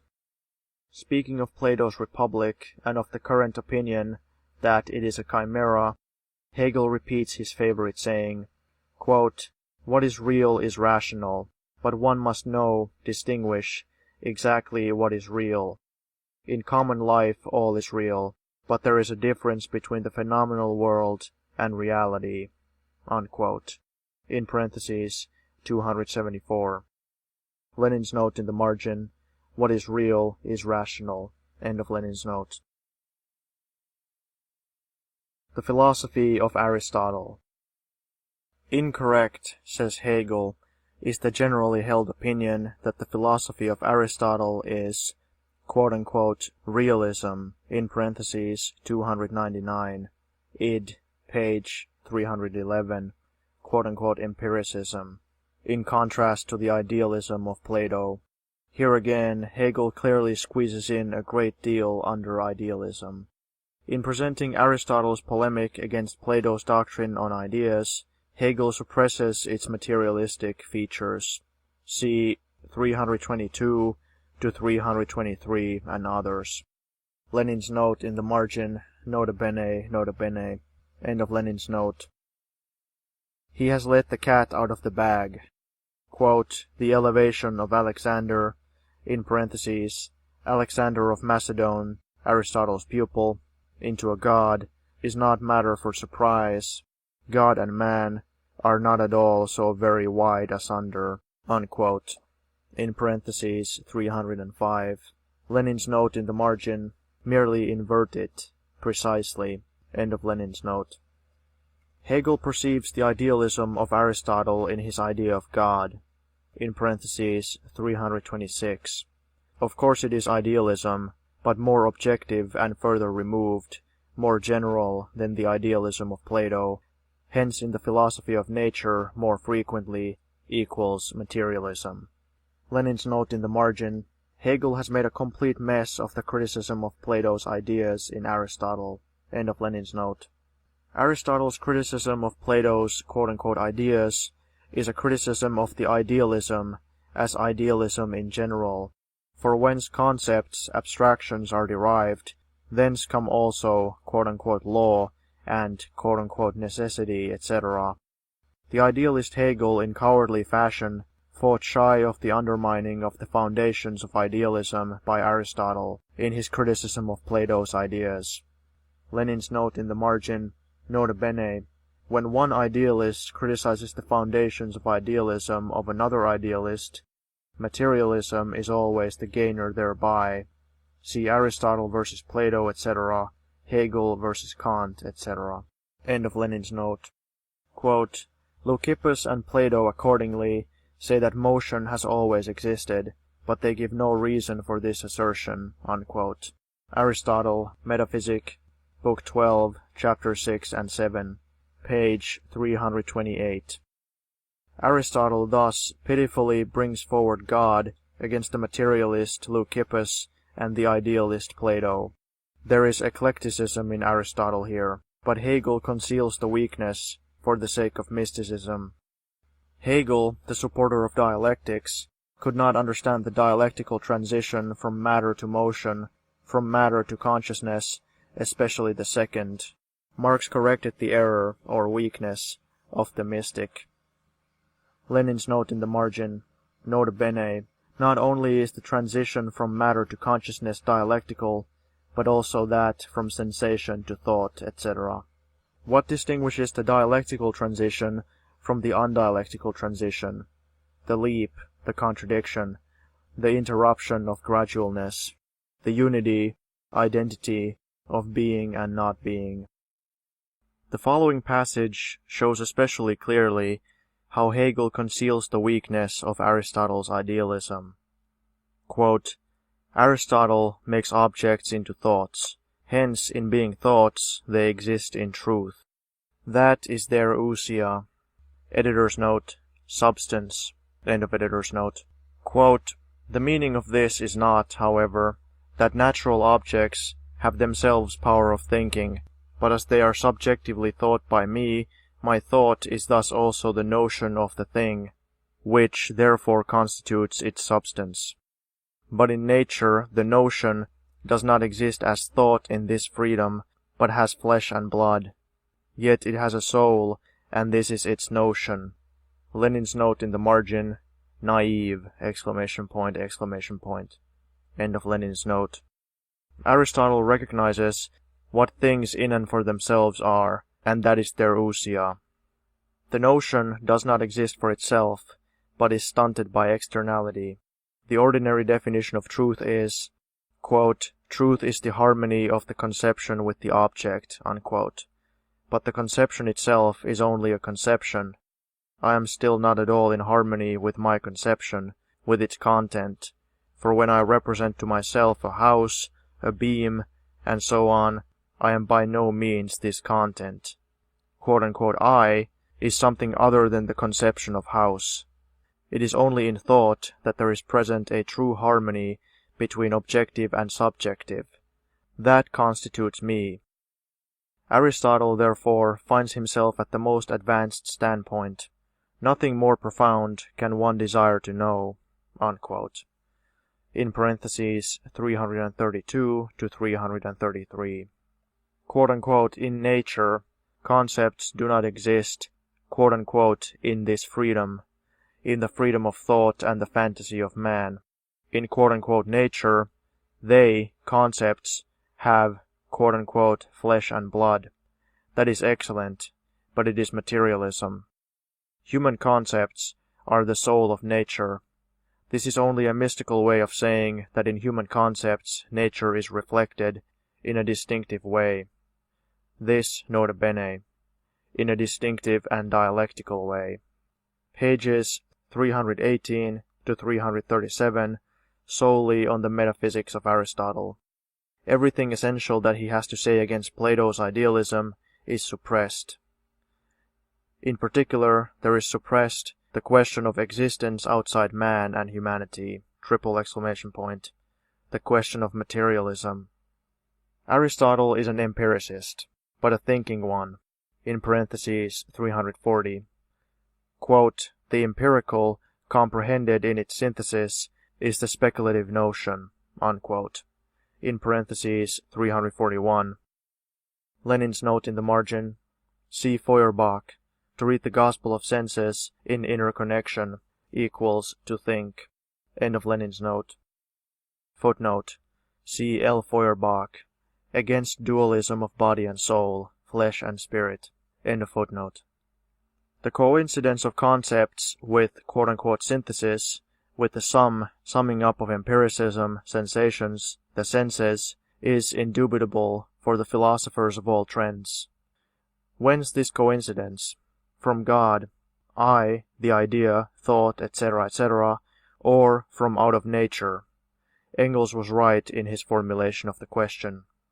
Footnote: C. F. Engels, Anti-Dühring, Moscow, 1959, page 54. End of footnote. Lenin's note in the margin, nota bene. End of Lenin's note. Quote, the subjective form constitutes the essence of the Kantian philosophy, unquote. In parentheses, 341. Lenin's note in the margin, Kant. End of Lenin's note. On the teleology of Aristotle, quote, nature has its meaning in itself, and these means are also end. This end in nature is its logos, the truly rational, unquote. In parentheses, 349. Lenin's note in the margin, quote-unquote end and cause, law, connection, reason. End of Lenin's note. Quote, understanding is not only thinking with consciousness. There is contained in it also the whole, true, profound notion of nature, of life, unquote. In parentheses, 348.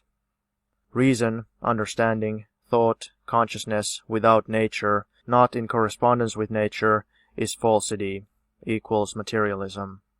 It is repulsive to read how Hegel extols Aristotle for his, quote, true speculative notions, unquote, in parentheses 373, of the quote-unquote soul and much more besides, clearly spinning a tale of idealistic, equals mystical, nonsense.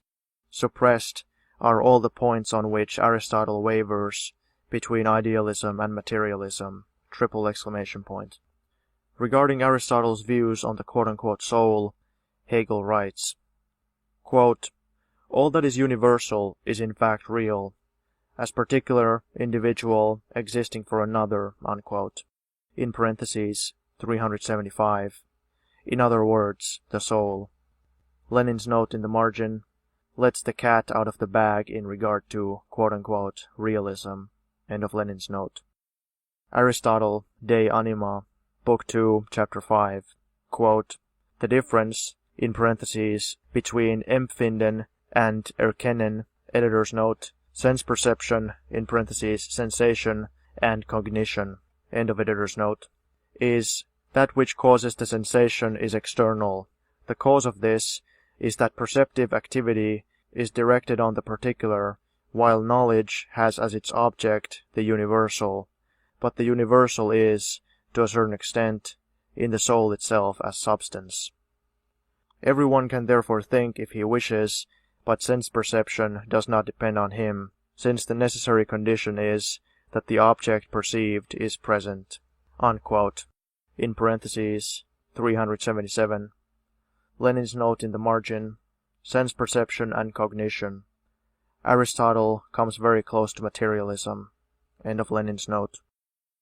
The crux here, quote-unquote, außen ist, editor's note, is external, end of editor's note, outside man, independent of him. That is materialism, and this foundation, basis, kernel of materialism, Hegel begins, Wegschwatzen, editor's note, to talk out of existence, end of editor's note. Quote, this is an entirely correct view of sense perception, writes Hegel, and goes on to explain that there is undoubtedly, quote-unquote, passivity in sense perception. Quote, it is a matter of indifference, whether subjectively or objectively. In both there is contained the moment of passivity. With this moment of passivity, Aristotle does not fall short of idealism. Sense perception is always in one aspect passive. Lenin's note in the margin, nota bene, end of Lenin's note. That is, however, a bad idealism, which thinks that the passivity and spontaneity of the mind depends on whether the determination given is from within or from without. Lenin's note in the margin, the idealist is caught. End of Lenin's note. As if there were freedom in sense perception, The latter is a sphere of limitation, unquote. In parentheses, 377 to 378. The idealist stops up the gap leading to materialism. No, it is not gleichgültig. Editor's note, a matter of indifference. End of editor's note. Whether from without or from within. This is precisely the point. From without, that is materialism. From within equals idealism. And with the word passivity, while keeping silent about the term from without in Aristotle, Hegel described in a different way the same from without. Passivity means precisely from without. Hegel replaces the idealism of sense perception by the idealism of thought, but equally by idealism. Lenin's note in the margin, nota bene. End of Lenin's note. Quote, subjective idealism declares that there are no external things. They are a determination of ourself. This must be admitted in some respect to sense perception. I am passive in sense perception. Sense perception is subjective. It is existence, a state, a determination in me, not freedom. Whether the sense perception is external or in me is a matter of indifference. It exists. Unquote. In parentheses, 378. Lenin's note in the margin, nota bene, an evasion of materialism. End of Lenin's note. Then follows the famous analogy of the soul with wax, causing Hegel to twist and turn like the devil confronted with holy water, and to cry out about it having, quote, so often occasioned misapprehension, unquote. In parentheses, 378 to 379. Aristotle, De Anima, Book 2, Chapter 12, quote, sense perception is the receiving of sensible forms without matter, unquote. As wax receives only the impress of the golden signet ring, not the gold itself, but merely its form, unquote. Lenin's note in the margin, nota bene, soul equals wax, nota bene, end of Lenin's note. Hegel writes, quote, in sense perception, only the form reaches us, without matter. It is otherwise in practical life, in eating and drinking. Lenin's note in the margin, quote-unquote otherwise in practice, end of Lenin's note.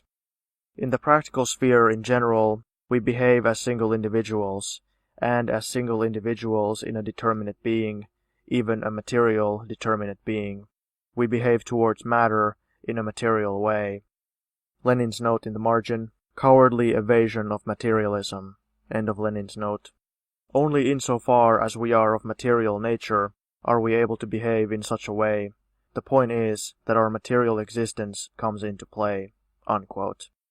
In parentheses, 379. A close approach to materialism and equivocation. Hegel gets angry and scolds on account of the quote-unquote wax, saying, quote, everyone can understand it, unquote. In parentheses, 380, quote, we do not get beyond the crude aspect of the analogy, unquote. In parentheses, 379, etc. Quote, the soul should by no means be passive wax, or receive determinations from without, unquote. In parentheses, 380. Lenin's note in the margin, ha, exclamation point, end of Lenin's note. Quote, it, in parentheses, die Seele, editor's note, the soul, end of editor's note, changes the form of the external body into its own, unquote. In parentheses, 381. Aristotle, De Anima, Book 3, Chapter 2. Quote, the effect of being perceived and of sense perception is exactly one and the same, but their existence is not the same, unquote. In parentheses, 381. Lenin's note in the margin, Aristotle, end of Lenin's note. And Hegel comments, quote, there is a body which sounds and a subject which hears. Their existence is twofold, unquote. In parentheses, 382. Lenin's note in the margin, Hegel conceals the weaknesses of idealism, end of Lenin's note. But he leaves aside the question of being outside man, a sophistical dodge from materialism. Speaking about thinking and about reason, nous, Aristotle, De Anima, Book 3, Chapter 4, says, quote, "There is no sense perception independent of the body, but nous is separable from it," unquote. In parentheses 385. Quote, "Nous is like a book upon whose pages nothing is actually written," unquote. Lenin's note in the margin, tabula rasa, end of Lenin's note. 386. And Hegel again becomes irate. Quote, "Another much decried illustration," unquote. In parentheses 386. The very opposite of what he means is ascribed to Aristotle, etc., etc.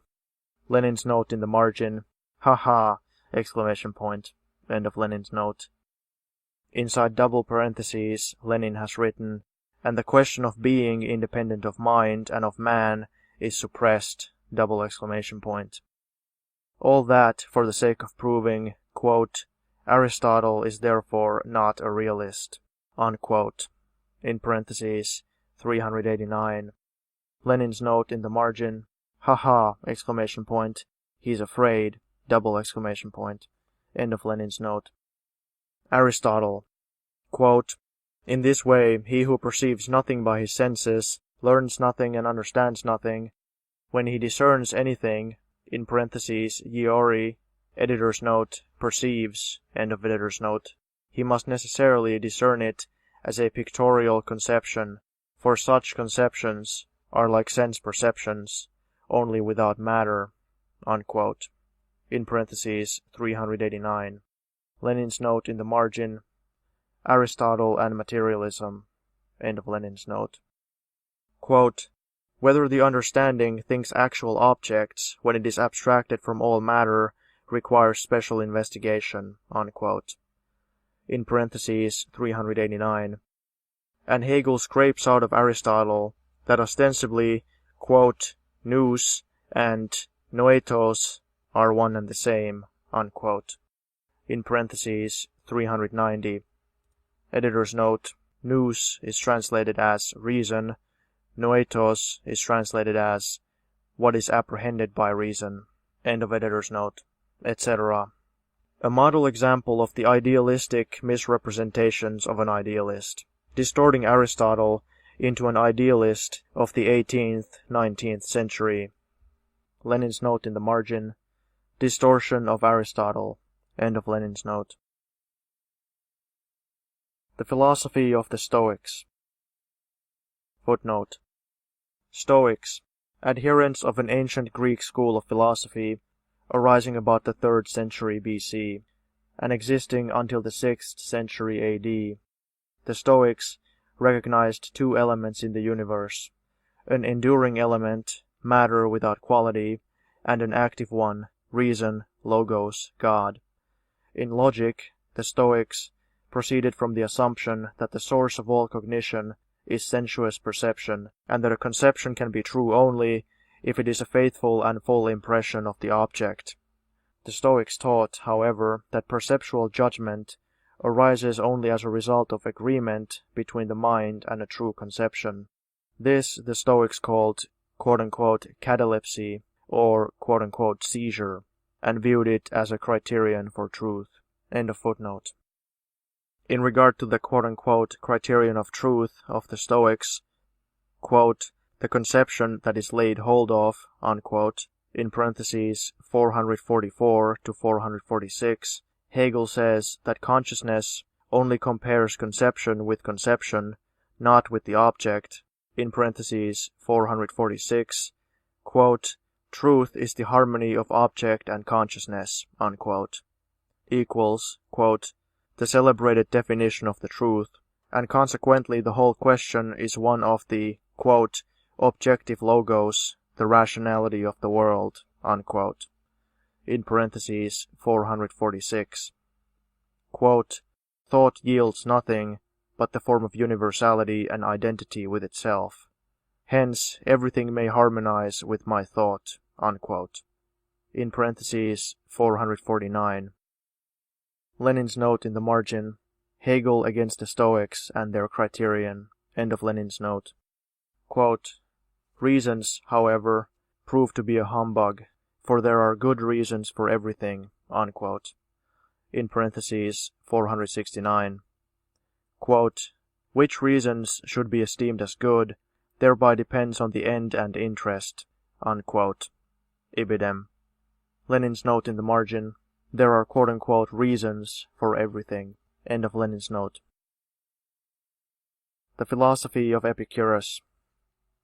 Speaking of Epicurus, 342 to 271 BC, Hegel immediately, before describing his views, adopts a hostile attitude to materialism and declares, quote, it is already, in parentheses, double exclamation point, self-evident, in parentheses, double exclamation point, that if sense-perceived being is regarded as the truth, the necessity for the notion is altogether abrogated. In the absence of speculative interest, everything falls apart, and on the contrary, the vulgar view of things prevails. In point of fact, it does not go beyond the view of ordinary human understanding, or rather, everything is lowered to the level of ordinary human understanding, unquote, double exclamation point, in parentheses, 473 to 474. Lenin's note in the margin, slander against materialism. Why? Question mark, question mark. End of Lenin's note. Slander against materialism, double exclamation point, quote, necessity for the notion, unquote, is not in the slightest, quote-unquote, abrogated by the theory of the source of cognition and the concept. Disagreement with quote-unquote common sense is the foul quirk of an idealist. Lenin's note in the margin, nota bene, end of Lenin's note. Epicurus gave the name of canonic to the theory of knowledge and the criterion of truth. Footnote. In the manuscript, the word canonic is linked by an arrow with the word it at the beginning of the following paragraph. End of footnote. After a brief exposition of it, Hegel writes, quote, it is so simple that nothing can well be simpler. It is abstract, but also very trivial, more or less on the level of ordinary consciousness that begins to reflect. It consists of ordinary psychological conceptions. They are quite correct. Out of sense perceptions, we make the conception as the universal, thanks to which it becomes lasting. Lenin's note in the margin, 4 exclamation points, end of Lenin's note. The conceptions themselves, by the Doxa Meinung, editor's note, in opinion, end of editor's note, are tested by means of sensations as to whether they are lasting, whether they repeat themselves. That is quite correct on the whole, but quite superficial. Lenin's note in the margin, triple exclamation point, end of Lenin's note. It is the first beginning, the mechanics of conception with respect to the first sense perceptions, unquote. In parentheses, 483. The quote-unquote first beginning is forgotten and distorted by idealism. Dialectical materialism alone linked the quote-unquote beginning with the continuation at the end. Nota bene, page 481, on the significance of words according to Epicurus. Quote, everything has its evidence, energy, distinctness, in the name first conferred on it, unquote. Epicurus, Diogenes Laertius, Book 10, Section 33, and Hegel, quote, the name is something universal, belongs to thinking, makes the manifold simple, unquote. In parentheses, 481. Quote, on the objective manner in general, in which the images of external things enter into us, and on our relation to external things, by which conceptions arise, Epicurus has evolved the following metaphysical explanation. Lenin's note in the margin, Epicurus, objects outside us. End of Lenin's note. Quote, from the surfaces of things, there passes off a constant stream, which cannot be detected by our senses, and this because, by reason of the counteracting replenishment, the thing itself in its solidity long preserves the same arrangement and disposition of the atoms, and the motion through the air of these surfaces, which detach themselves, is of the utmost rapidity, because it is not necessary that what is detached should have any thickness." Unquote. Quote, "The sensation does not contradict such an idea when we consider, in parentheses, Zuse, how images produce their effects. They bring us a correspondence, a sympathetic link with external things. Therefore something passes out from them which within us is like something external." Unquote. Quote, "And since the emanation passes into us, we know of the definiteness of a sensation. The definite lies in the object, and thus flows into us." Unquote. Pages 484 to 485, Diogenes Laertius, Book 10, sections 48 to 49. Lenin's note in the margin. Nota bene, Theory of Knowledge of Epicurus. End of Lenin's note. The genius of Epicurus's conjecture, 300 BC, that is, more than 2,000 years before Hegel, for example on light and its velocity. Hegel completely concealed, nota bene, the main thing, nota bene, the existence of things outside the consciousness of man and independent of it. All that Hegel suppresses and merely says, quote, "This is a very trivial way of representing sense perception." Epicurus elected to take the easiest criterion of the truth, a criterion still in use, inasmuch as it is not apprehended by sight, namely, that it does not contradict what we see or hear. For in truth, such matters of thought as atoms, the detachment of surfaces and so forth, are beyond our powers of sight and hearing. In brackets, certainly we manage to see and to hear something different. Footnote. The words in brackets are missing in Lenin's manuscript. End of footnote. But there is abundance of room for what is seen and what is conceived or imagined to exist alongside of one another. If the two are allowed to fall apart, they do not contradict each other, for it is not until we relate them that the contradiction becomes apparent." Unquote. In parentheses, 485 to 486. Lenin's note in the margin, a model of distortion and slander against materialism by an idealist. End of Lenin's note. Hegel has avoided Epicurus's theory of cognition and begun to speak of something else, which Epicurus does not touch on here, and which is incompatible with materialism. Page 486. Error, according to Epicurus, proceeds from an interruption in movement, in the movement from the object to us, to sense perception or to conception. It is impossible, Hegel writes, quote, "to have a more meager theory of knowledge." Unquote. In parentheses, 486. Everything becomes dürftig, editor's note, meager, end of editor's note, if it is distorted and despoiled. The soul, according to Epicurus, is a quote-unquote certain arrangement of atoms. Quote, "This is what Locke also, in parentheses, triple exclamation point, said. These are empty words." Unquote. In parentheses, 489. No, they are the guesswork of genius and signposts for science, but not for clericalism. Lenin's note in the margin, "This auch is wonderful." Quadruple exclamation point. Editor's note, auch is translated as also. Epicurus, 341 to 270 BC. Locke, 1632 to 1704. Difference, editor's note, difference, end of editor's note, equals 2,000 years. End of Lenin's note. Nota bene, in parentheses, 489, id, in parentheses, 490. Epicurus ascribes to the atoms a, quote-unquote, krummlinigte Bewegung, editor's note, quote-unquote, curvilinear motion, end of editor's note. Lenin's note in the margin, and electrons, end of Lenin's note. This, according to Hegel, is, quote, most arbitrary and wearisome, unquote, in parentheses, 489, in Epicurus. In double parentheses, and the quote-unquote God of the idealists, Quote, or else Epicurus altogether denies notion and the universal as the essential, unquote, in parentheses 490, although his atoms, quote, themselves have this very nature of thought, unquote. Quote, the inconsistency which all empiricists are guilty of, unquote, in parentheses 491.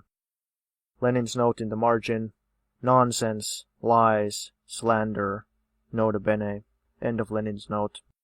This avoids the essence of materialism and materialist dialectics. Quote, in Epicurus, there is no final end in the world, wisdom of a creator, everything consists of events, which are determined by the chance, external, in parentheses, coming together of configurations of atoms, unquote. In parentheses, 491. Lenin's note in the margin, he pities God, the idealistic scoundrel, end of Lenin's note. And Hegel simply hurls abuse at Epicurus. Quote, his thoughts on particular aspects of nature are, however, in themselves feeble, unquote. In parentheses, 492. Lenin's note in the margin, double exclamation point, end of Lenin's note. And immediately afterwards is a polemic against the quote-unquote Naturwissenschaft heute, editor's note, quote-unquote natural science today, end of editor's note, which, like Epicurus, allegedly judges, quote-unquote, by analogy and, quote-unquote, explains, in parentheses, 492, for example, light as, quote, vibrations of the ether, unquote. Quote, this is an analogy quite in the manner of Epicurus, unquote. In parentheses, 493. Lenin's note in the margin, and the quote-unquote manner of natural science and its successes, end of Lenin's note. Modern natural science versus Epicurus against, nota bene, Hegel. In Epicurus, quote, the kernel of the matter, the principle, is nothing else than the principle of our usual natural science, unquote. In parentheses, 495. Quote, it is still the manner which lies at the basis of our natural science, unquote. In parentheses, 496. Lenin's note in the margin, Epicurus and modern natural science, end of Lenin's note. Correct is only the reference to the ignorance of dialectics in general and of the dialectics of concepts, but the criticism of materialism is schwach. Editor's note, feeble, end of editor's note. Quote, of this method of Epicurean philosophy, we may say in general that it likewise has a side on which it possesses value. Lenin's note in the margin, exclamation point, nota bene, exclamation point, end of Lenin's note. Aristotle and the more ancient philosophers took their start in natural philosophy from universal thought a priori, and from this developed the notion. This is the one side. Lenin's note in the margin, nota bene, exclamation point, end of Lenin's note.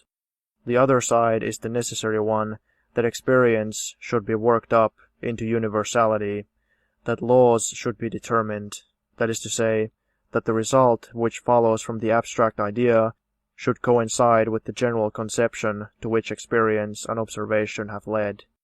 Lenin's note in the margin, nota bene, end of Lenin's note.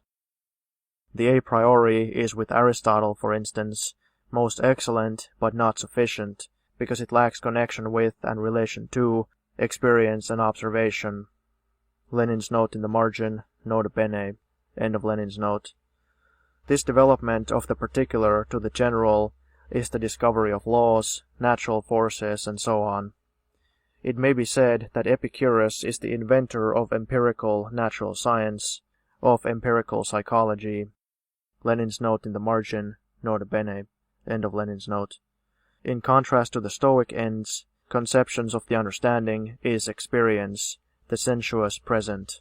There we have abstract, limited understanding, without truth in itself, and therefore without the presence and reality of nature. Here we have this sense of nature which is more true than the other hypotheses." Unquote. Lenin's note in the margin, nota bene, end of Lenin's note. In parentheses 496 to 497, with bold and capital letters, Lenin has written, "This almost completely approaches dialectical materialism." Lenin's note in the margin, nota bene, end of Lenin's note.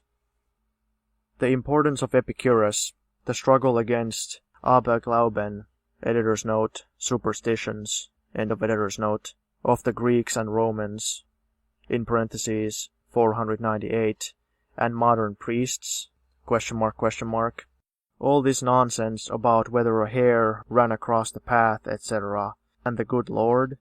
Lenin's note in the margin, Hegel on the prose of materialism, end of Lenin's note. Quote, and from it, in parentheses, the philosophy of Epicurus, more than anything, those conceptions which have together denied the supersensuous have proceeded, unquote. In parentheses 498. Lenin's note in the margin, nota bene, end of Lenin's note. But this is good only for, quote-unquote, endlichen, editor's note, quote-unquote, finite things, end of editor's note. Quote, with superstition there also passed away self-dependent conception and the world of the ideal, unquote. In parentheses 499. This, nota bene. Lenin's note in the margin, for what did they, the classics, value idealism? End of Lenin's note. Page 499. Epicurus on the soul. The finer, nota bene, atoms, their more rapid, nota bene, motion, their connection, nota bene, etc., with the body, in parentheses, Diogenes Laertius, Book 10, sections 66 and 63 to 64, very naive and good. But Hegel becomes irate. He hurls abuse, quote-unquote, meaningless talk, quote-unquote, empty words, quote-unquote, no thoughts. In parentheses 500. Lenin's note in the margin. For Hegel, the quote-unquote soul is also a prejudice. End of Lenin's note. The gods, according to Epicurus, are, quote-unquote, das Allgemeine. Editor's note, the universal, end of editor's note. In parentheses 506. In general, quote, they consist partly in number, unquote, as number, that is, abstraction from the sensuous. Quote, in part they, in parentheses, the gods, are the perfected type of man, which, owing to the similarity of the images, arises from the continuous confluence of like images on one and the same subject, unquote. In parentheses 507. Lenin's note in the margin, nota bene, gods equal the perfected type of man, see Feuerbach. End of Lenin's note. Footnote. See L. Feuerbach, Lectures on the Essence of Religion. Quote, the God of man is nothing but the deified being of man, unquote. L. Feuerbach, Works, Volume 6, Berlin, 1840, page 21. End of footnote. The philosophy of the skeptics. Footnote. Skeptics. In this case, adherents of the ancient Greek philosophical school founded by Pyrrho, circa 365 to 275 BC. The best known of the ancient skeptics were Inesidemus and Sextus Empiricus, in parentheses, 2nd century AD. End of footnote. Speaking of skepticism, Hegel points to its apparent, quote-unquote, invincibility, in parentheses, Unbeschwinglichkeit, in parentheses, 538. Lenin's note in the margin, nota bene, end of Lenin's note. Quote, if anyone actually desires to be a skeptic, he cannot be convinced, or be brought to a positive philosophy, any more than he who is paralyzed can be made to stand, unquote. In parentheses, 539. Lenin's note in the margin, BND. End of Lenin's note. Quote, positive philosophy in relation to it, in parentheses, den denkenden Skepticismus, editor's note, thinking skepticism, end of editor's note, may have this consciousness.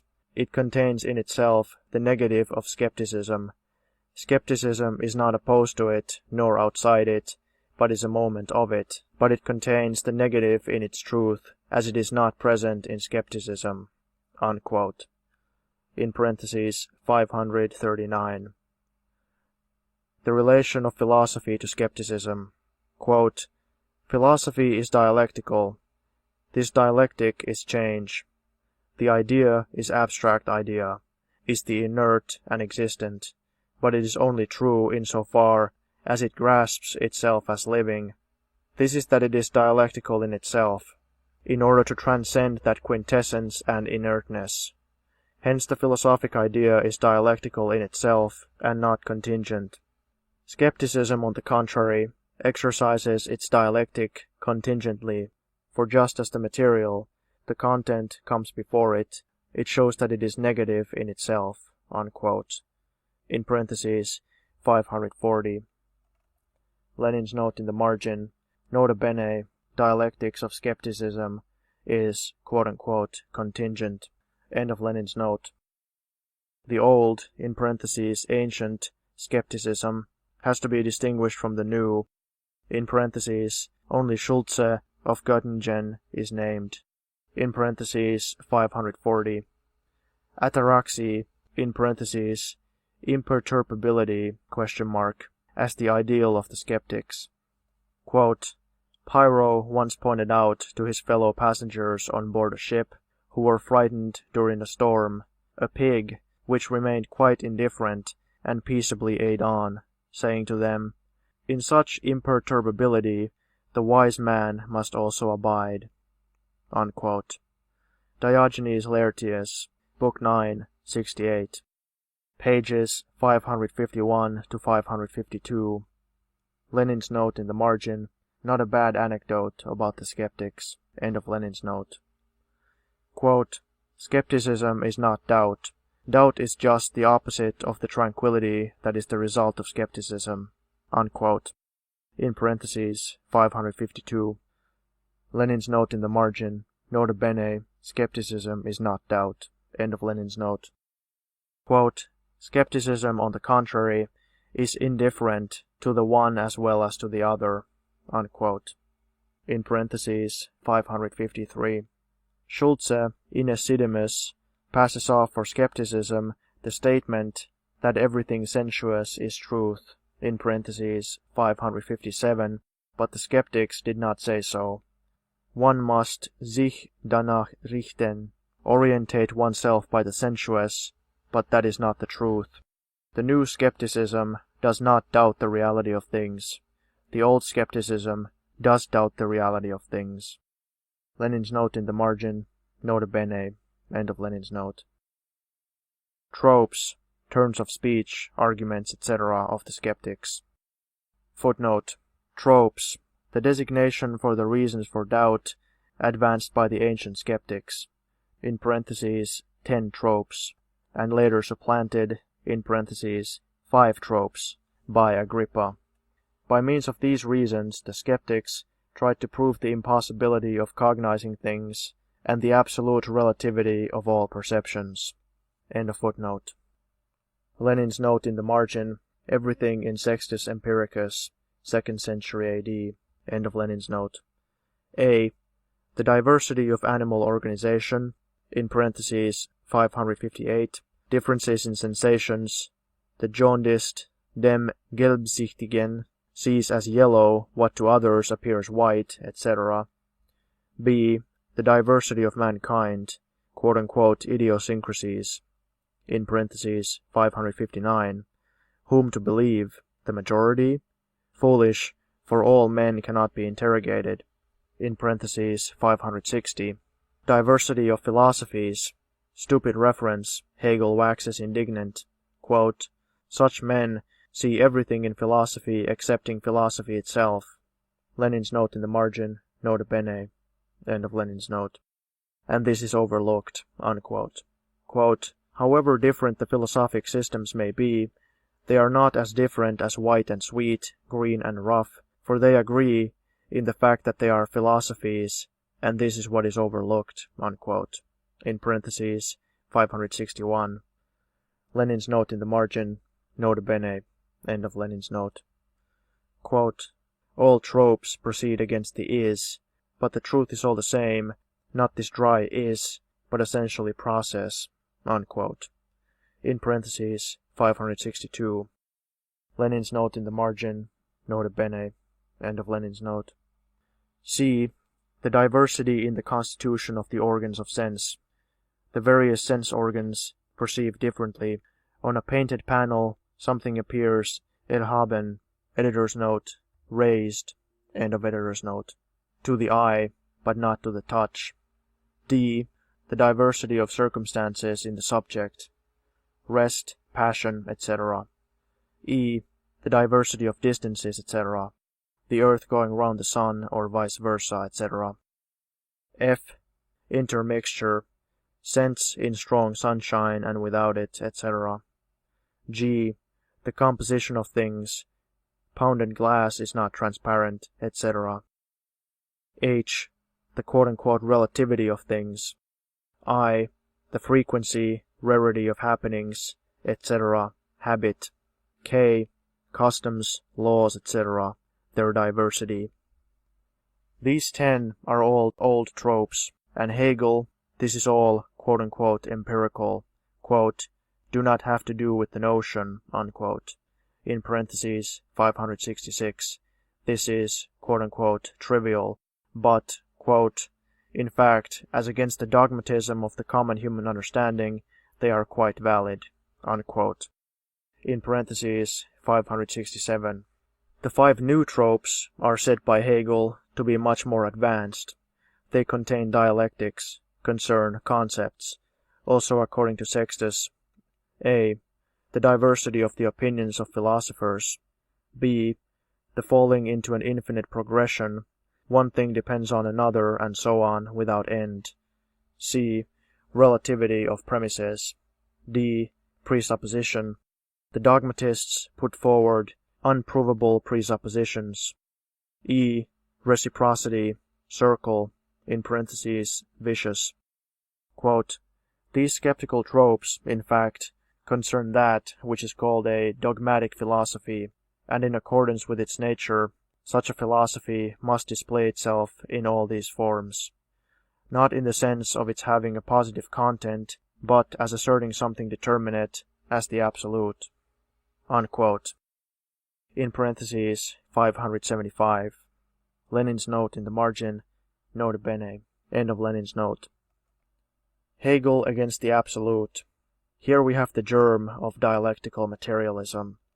Lenin's note in the margin, nota bene, end of Lenin's note. Quote, to the criticism, which knows nothing in itself, nothing, in parentheses, not nichts, in parentheses, sic, exclamation point, absolute, all knowledge of being in itself as such, is held to be dogmatism, while it is the worst dogmatism of all, because it maintains that the quote-unquote I, the unity of self-consciousness, opposed to being, is in and for itself, and that what is quote-unquote in itself, in the outside world is likewise so, and therefore that the two absolutely cannot come together, unquote. In parentheses, 576. Footnote. Lenin's remark in parentheses was evoked by a misprint in the German text, which had nicht, not, instead of nichts, nothing, before the word absolute. End of footnote. Lenin's note in the margin, quote-unquote criticism, is the quote-unquote worst dogmatism. End of Lenin's note. Quote, these tropes hit dogmatic philosophy, which has this manner of representing one principle in a determinate proposition as determinateness. Such a principle is always conditioned, and consequently contains dialectics, the destruction within it of itself, unquote. In parentheses 577. Quote, these tropes are a powerful weapon against the philosophy of reason, unquote. Ib. Lenin's note in the margin, BND, triple exclamation point. Dialectics equals, quote-unquote, destruction of itself. End of Lenin's note. Sextus, for example, reveals the dialectics of the concept of a point, der Punkt. A point has no dimensions. That means it is outside space. It is the limit of space in space, a negation of space, and at the same time, quote-unquote, it touches space, quote, but at the same time, it is also in itself something dialectical, unquote. In parentheses, 579. Lenin's note in the margin, nota bene, end of Lenin's note. Quote, these tropes are powerless against speculative ideas, because the latter contain within themselves a dialectical moment and the abrogation of the finite, unquote. In parentheses, 580. Lenin's note in the margin, nota bene, end of Lenin's note. End of volume 14, in parentheses, page 586. Volume 15, volume 3 of the History of Philosophy, the end of Greek philosophy, medieval and modern philosophy, up to Schelling, pages 1 to 692, Berlin, 1836. The Neoplatonists. Footnote. Neoplatonists, followers of the mystical philosophical doctrine, the basis of which was Plato's idealism. Neoplatonism, Plotinus was the head of this school, developed during the period from the 3rd to the 5th centuries, and was a combination of the Stoic, Epicurean, and skeptical doctrines with the philosophy of Plato and Aristotle. The influence of Neoplatonism was strong in the Middle Ages. It was expressed in the doctrines of the leading medieval theologians, and is also to be seen in certain trends of modern bourgeois philosophy. End of footnote. Quote, the return to God, unquote. In parentheses, 5. Footnote. Hegel, Works, Volume 15, Berlin, 1836. End of footnote. Quote, self-consciousness is absolute essence, unquote. Quote, the world spirit, unquote. In parentheses, 7. Quote, Christian religion, unquote. In parentheses, 8. And mass of thin porridge, ladled out about God, in parentheses, 8 to 18. But this philosophical idealism, openly, quote-unquote seriously leading to God, is more honest than modern agnosticism with its hypocrisy and cowardice. A. Philo, about the time of the birth of Christ, a Jewish savant, a mystic, quote, finds Plato present in Moses, unquote. In parentheses, 19, etc. The main point is, quote, the knowledge of God, unquote. In parentheses, 21, etc. God is Logos, quote, the epitome of all ideas, unquote. Quote-unquote, pure being. In parentheses, 22. In parentheses, quote-unquote, according to Plato. In parentheses, 22. Ideas are, quote-unquote, angels, messengers of God. In parentheses, 24. The sensuous world, however, quote-unquote, as with Plato, equals uhon, editor's note, non-existent, end of editor's note, equals not being. In parentheses, 25. Lenin's note in the margin, ideas of Plato and the good Lord, end of Lenin's note. B. Kabbalah, the Gnostics, idem. Footnote. Kabbalah, a medieval mystical religious quote-unquote doctrine, prevalent among the most fanatical followers of Judaism, as well as among adherents of Christianity and Islam. The basic thought of this doctrine is the symbolic interpretation of the Holy Scripture, whose every word and number acquires special mystical importance in the eyes of the Kabbalists. Gnostics, followers of mystical, religious philosophical doctrines during the early centuries of our era. They tried to unite Christian theology and various theses of Plato, Pythagorean and Stoic philosophy. End of footnote. C. Alexandrian philosophy equals eclecticism equals Platonism, Pythagoreanism, Aristotelianism, in parentheses 33-35. Footnote. Alexandrian philosophy. Several philosophical schools and trends that arose during the early centuries of our era in Alexandria, Egypt. Their distinguishing feature was their attempt to unite Plato's and Aristotle's philosophy and the mystical Eastern cults. End of footnote. Eclectics are either uncultured men or cunning, die klugen Leute, editor's note, clever people, end of editor's note. They take the good from every system, but they collect every good, but do not have, quote, consistency of thought, and consequently thought itself, unquote. In parentheses 33. Lenin's note in the margin, on the eclectics, end of Lenin's note. They developed Plato, quote, the Platonic universal, which is in thought, accordingly receives the signification of being as such, absolute essence, unquote. In parentheses 33. Lenin's note in the margin, Plato's ideas and the good Lord, end of Lenin's note. Hegel on Plato's dialogues. Footnote. This entry was made by Lenin in German on the back cover of the notebook containing the Conspectus of Hegel's book, Lectures on the Philosophy of History. End of footnote. Page 230. Footnote. Hegel, Works, Volume 14, Berlin, 1833. End of footnote. Sophists. Page 238. Philebus. Page 240. Parmenides. Page 248. Timaeus.